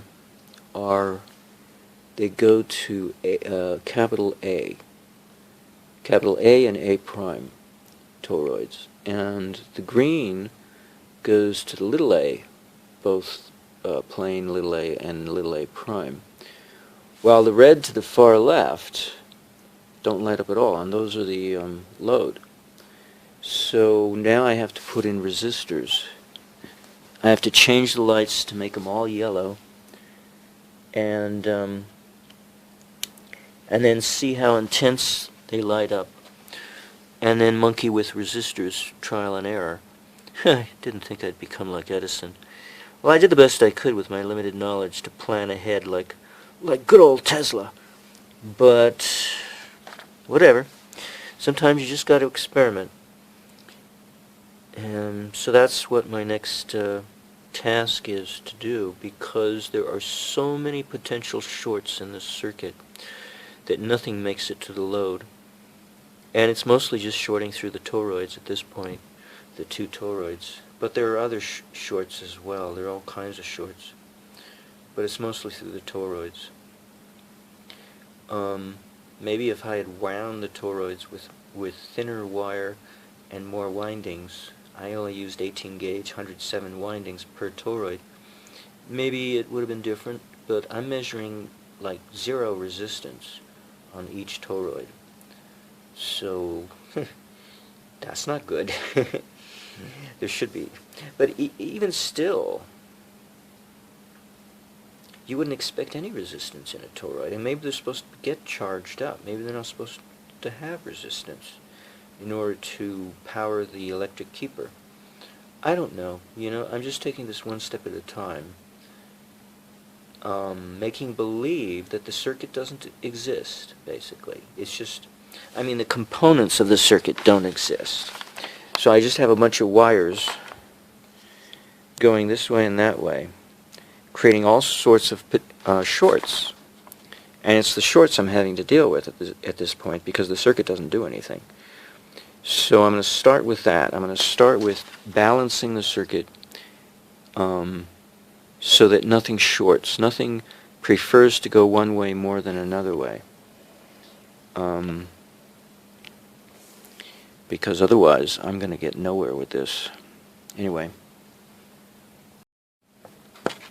Let's see.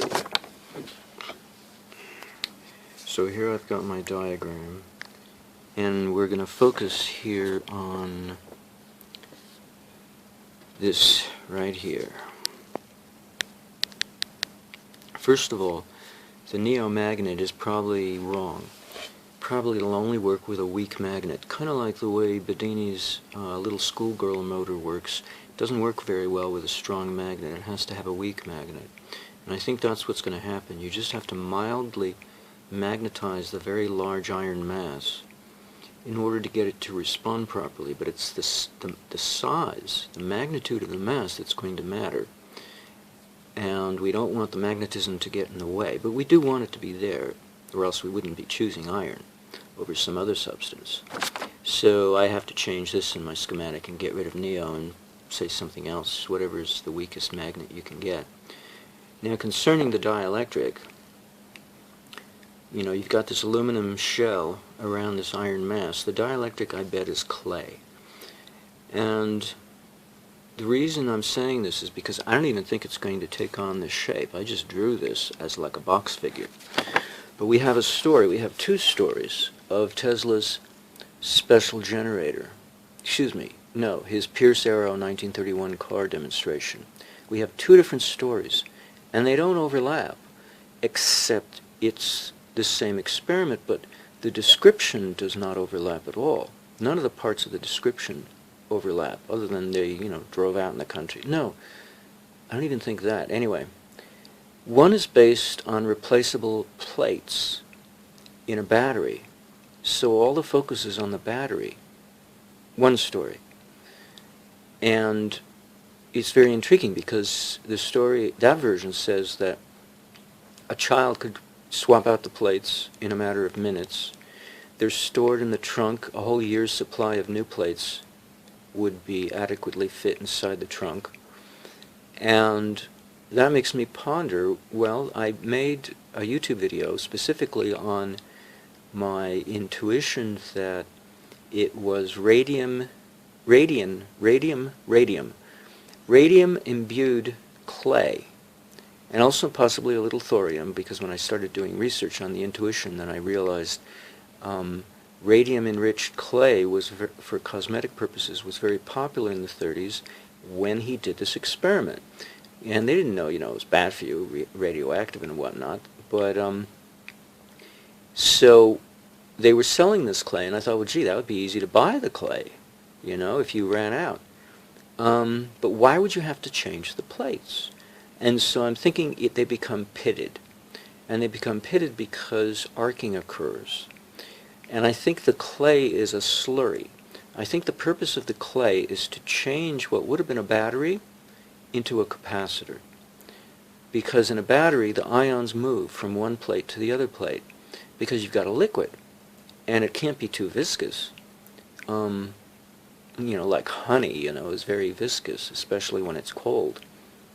Well, clay can, if you add the right amount of clay to, let's say, a water base, the clay will become very viscous, very thick.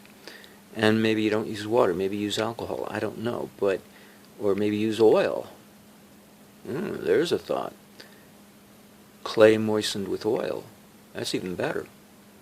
Anywho, you want it to behave like a capacitor on the one hand, yet you want it to be easy to swap out the plates on the other. And you want adequate contact between the dielectric and the plates. And a liquid would be the way to go. If you wanted a dielectric, what would you use? I think it's some kind of clay wetted with some kind of fluid. And eventually you'd have to replace the clay as well, but the plates would come first. They'd be used up more quickly. And clay you can get from outside. So whatever the fluid is, it would have to be something common, like vodka, or water, or oil. Some common substance. And the clay, a common substance. Unless he, spiked it with radium, that's a different story. That would shrink down the mass of the plates. And so if this is the basis or part of his other story, a different story on his special generator, his trimetal generator, then I can envision aluminum and iron plates. The plates would probably, the aluminum plates would probably have to be very thin versus the iron, which would have to be thicker, but maybe they have to be ribbed, like a heat sink is ribbed, to increase their surface area, the surface area of the iron plate, because it might be more massive than the aluminum plate. I don't know. You'll probably end up with iron oxides and aluminum oxides in the clay mixture, but clay is an aluminosilicate substance anyway, as it is. So that's not really an issue, and you get iron oxide in various soils of ancient volcanic or recent volcanic origin. So it's not out of the ordinary. It's very down to earth, unless you put something weird like radium in there. But I'm pretty certain it's going to be a slurry, and the reason why is because it's not a battery anymore. It's a capacitor. And you need to thicken up the water to prevent the flow of ions. And that's the point of this video, is what is the dielectric? And why? Because it's not a battery, it's a capacitor. I think that's all I've been able to come up with at the moment. The iron, though, of course, is going to have to be somehow magnetically coupled to the chassis of the car, presuming that the car is also made of solid mass of iron, and the components are not insulated from each other because of that, or segregated from each other in an insulating fashion, because if that were the case, there'd be no singular mass of iron. But if it's in close proximity, that's, loose coupling, that might help. But I think the iron plates have to be connected to each other and to the chassis of the car, and the aluminum plates are connected to each other, but not to anything else, because it's the mass of the iron that matters. But I think that's the way I'm going to have to pursue this part of this circuit of my version of Barbosa and Leal, my BNL circuit. Something along those lines, because it's the dielectric that's getting me to think how to shape this thing. And it looks like a battery would be the right kind of shape, even though it's not necessarily a battery that's being constructed. It's more like a capacitor. But it shares some qualities of both. Now, because Clarence said water shorts out the two sets of grounding rods, it makes me pause to consider that water may not be the appropriate fluid. Something else might be better to use. For instance, I don't know what the composition of ferrofluid is, and I don't know what existed in Tesla's day, but in today's age, if we have something better, we might as well use it. So maybe he used clay imbued with radium, but if we wanted to play it safe, ferrofluid might be interesting, because then we'd have a substance that can make contact between the two plates. It's a liquid and is iron, so it extends the magnetizability of the iron mass of the plates attached to the chassis, the iron chassis of the car. So ferrofluid might be a very strong candidate, or an aluminofluid, if there is such a thing. I don't know. What would be better? Quite frankly, I don't I don't care what the right answer is. Obviously, I don't have a vested interest, but I also don't know, and I am curious though, so I do care. It's just I don't have a vested interest in that respect. Anyway, I think I've said enough. Well, I struck pay dirt. After a whole day of futzing around, and I finally realized that I have to put the LED below the junction and adjacent to the toroid, and then here it has to be after the junction to go to A prime. So I have it on the A prime side, two of them, one for each toroid. So as you can see, I have 3 balanced loads, and I no longer have any shorts, because there are basically 3 shorts in this circuit. Oh no.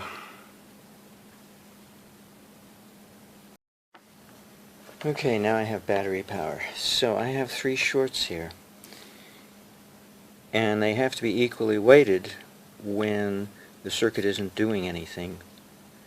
So the toroid is 1, the left toroid, the right toroid is another, and the load is a third, and they all have to be equally balanced. And since these two are such lightweights, I have to put in an LED, the same load on each of these that I have over here, because these are like non-existent resistance. Non-existent resistance. So that's what I did.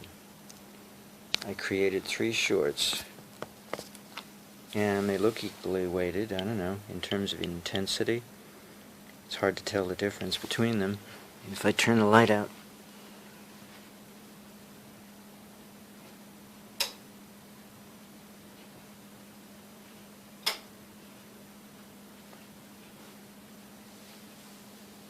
Yeah, more or less. They look the same.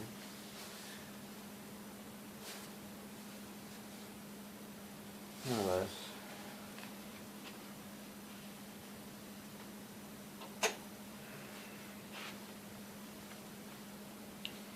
So, that's what I did, and I finally managed to do it. I finally succeeded. Boy, it was a lot of work. So I'm going to have to redraw my schematic, I suppose. Not really. It's pretty adequate the way it is. I don't know what to do next. I guess that'll be for tomorrow. I'll find out what to do next.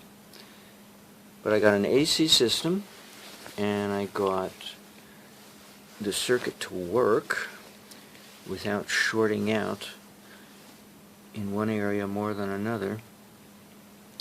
Oh, you know what I have to do? I have to move my connection to the iron and aluminum off of the toroids, because the toroids is the wrong place to have it. What I'm guessing is that the toroids have their own behavior, magnetic and electric behavior, owing to the AC power source, in this case, or DC, the power source powering them. So I can't do double duty and use them for the Earth Captor substitute for the Earth. So I have to use a separate mass of iron surrounded by aluminum, and that'll be my extra pipes in all likelihood. So the iron wire that I put around them I'm not going to use. That iron connection, the iron wire connection. Other than that, I've finally finished the circuit with 3 loads of all things, equally placed. No resistors, no fuses, and I do have a short. I did put a short in. I might as well show you that.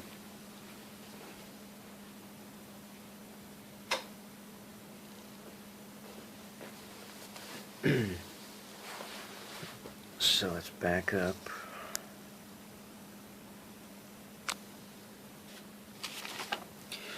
It became obvious I have to put a short somewhere, and I used to have it up in here coming down to the Captor loop, but I just figured, well, how about on the bottom line that's feeding the primaries, just extend it off and go to the load.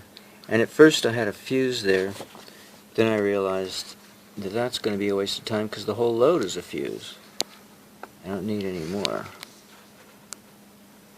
So the word fuse is not applicable. But to the bottom end of the load and to the bottom line that feeds into the toroids, you know, it comes out of the power source and it feeds one toroid and wraps around and feeds the bottom wire on the other toroid. So there has to be a short there. Otherwise, if this doesn't behave and, you know, produce any results, the power source has to be able to, at the very least, power the load. So under normal circumstances, when you're just idling, this is just idling. That's all I wanted to do, was set up the circuit for idling. But if the Earth Captor device worked at all, then this left area, I could beef it up. I could put resistors here. And equally, see, I'm using these as sensors. The illumination has to be balanced. I should be able to add resistors, though, to diminish this, and it won't diminish if the Earth Captor works, the Earth Captor portion of the circuit. But I don't have it set up. Today I just tried to get the circuit set up, and all 3 areas balanced. So that's what I'm going to be looking at. I'm going to be looking at the intensity of the LEDs as indicators that the circuit is balanced. even though the load may not be. But right now the load is, and I don't have to have it so intense. I can bring it down a bit. Gee, I have it down at the minimum and they're very bright. So it shows that they all need to have resistors as it is. And I did have resistors initially.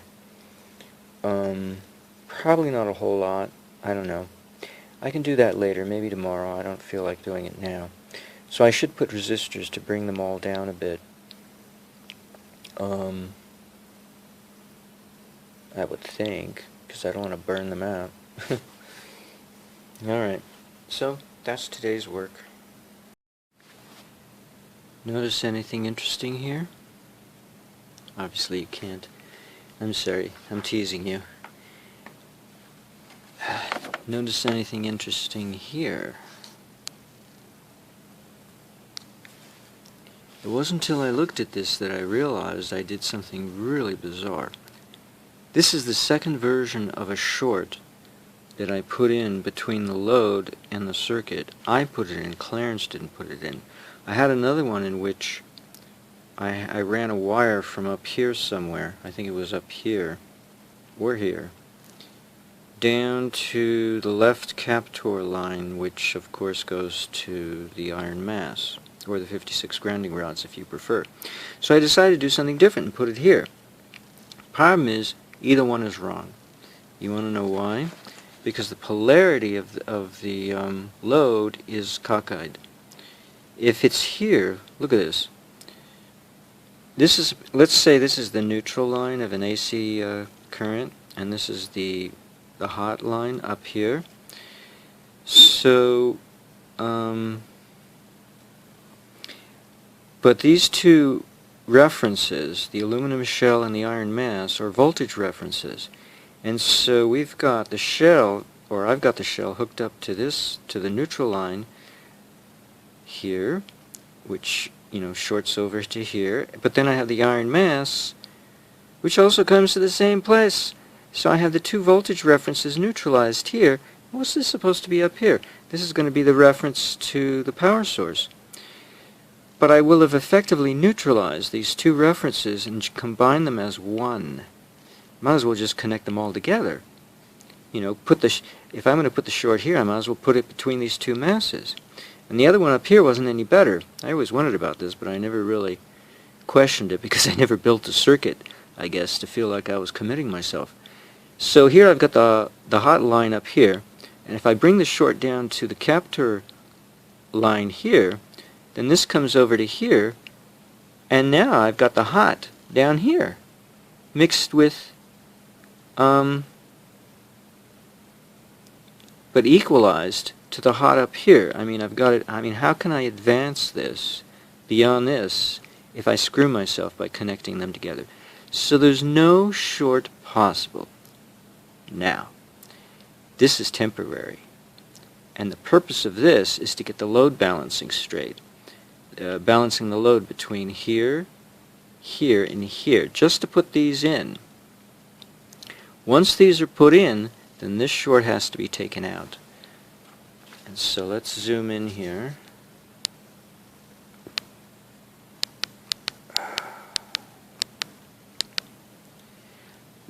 So the temporary short that I'm referring to is this line here, this yellow line here.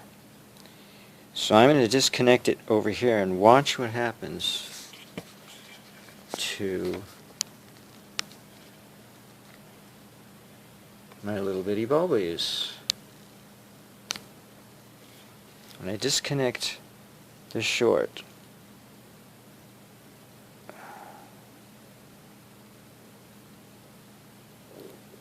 now this is ideal.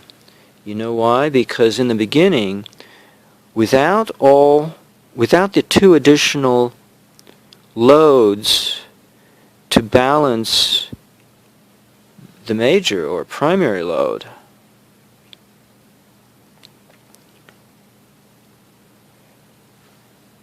this load would never go on like it's doing now, and I'd never see that I was shorting out through here, through the two toroids, because that's what these two remaining bulbs represent, are the two toroids. So now, I don't have to add a resistor here like I thought I was going to do.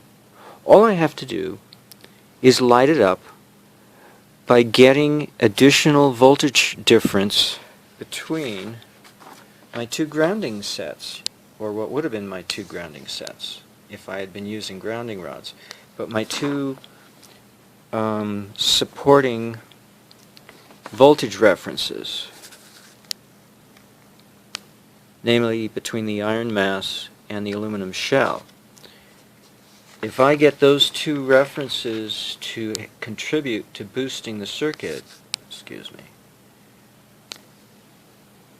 then the load should come on and at least equal the intensity of these, if not get stronger. In other words, I'll be able to support a bigger load. Because these three are balanced. They're all the same bulbs, same size, same manufacturer, same color, all 6 bulbs, because I'm running this with an AC power source, the SOTA Instruments zapper. But because I took out the short, now it doesn't light up at all, which is exactly the way it was before I added in these 2 additional load balancers references. But now at least I can see them, whereas before it was silent and invisible, and I couldn't figure out why the load was not lighting up at all, even though I was running the power, and I could see that I was running the power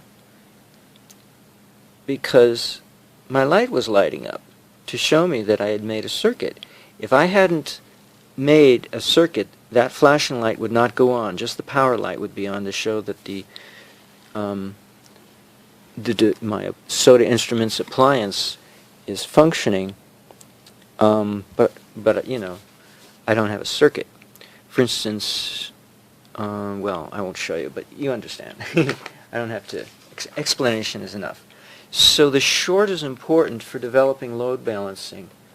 And the load balancing, why would that be important? To see what I'm doing.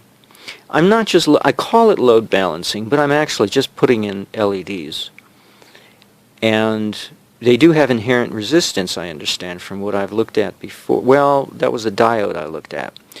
Assuming an LED is a diode, functionally speaking, then they have a resistance both ways. It's just a question of which way has the greater of the 2 resistances, which direction. So I'm putting in resistance in all 3 places of all the same 3 values, because the whole circuit has no resistance, absolutely none. There's no capacitors, no resistors, no diodes, no nothing, just wire. And the wire around the toroids don't create any resistance, at least not mine don't. I'm going to have to rewind them in all likelihood and use regular magnetic wire. But I doubt the resistance is going to be that much elevated in the toroids. So I'm still going to have the same situation. So basically I did this for diagnosis, because I don't have an oscilloscope, I don't know how to use meters. So I use this visual check to show me what's going on in the circuit, because the circuit is 2 parallel transmission lines with 3 shorts, 3 shunts in perpendicular to the 2 transmission lines. And the one transmission line is the little a, you know, A and A prime, and the other is the big A and big prime on the bottom. And the Captor loop runs parallel to that.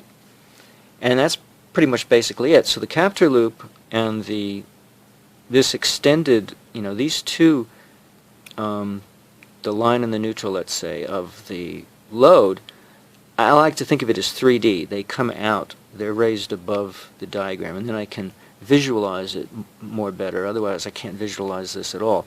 So the electric keeper and this line up here and the line here that goes to the Captor loop and the Captor ground, they're like elevated. They come up from the circuit. Not only elevated in terms of what they can do to power a load greater than what the power source is over here, but also to help me visualize that it's a separate kind of system that's attached to the bottom system, the 2 toroids, but it's, you know, quite elevated.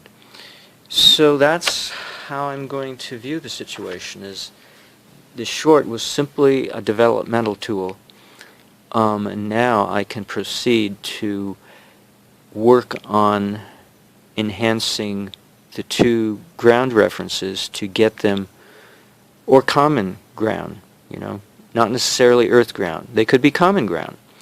That's what I'm supposing, prognosticating, that the two grounds, be they common or earth, are two references that will help boost the system to create more output. But the short was needed only to balance all three shunts, the two toroids and the actual load, the load that we actually want to power, and increase power too. So I had to make this additional change. But I think I'm going to compile this video because I'm really tired of it getting so long, all these little segments. And I'll start a part 2 after this one. I just had to add this because now I understand my circuit was incorrect, my diagram. So the short is a temporary venture. And if I needed surge protection, I already have it. And I have it placed. It's here, and it's here. I don't have it on the Captor ground there. You're supposed to put it on anything that's outside, see? That's why I removed it. Because these are not earth grounds anymore. These are common grounds. And so consequently, I don't have it in there. Yeah, you're supposed to protect your circuit from outside influences. But this is not an outside influence anymore, so that's why I removed it. And these would serve as protectors to the main power unit. We want more power to go to the appliance anyway. And so I've reduced, for all practical purposes, the fuses to just these two resistors. That makes sense, to me anyway.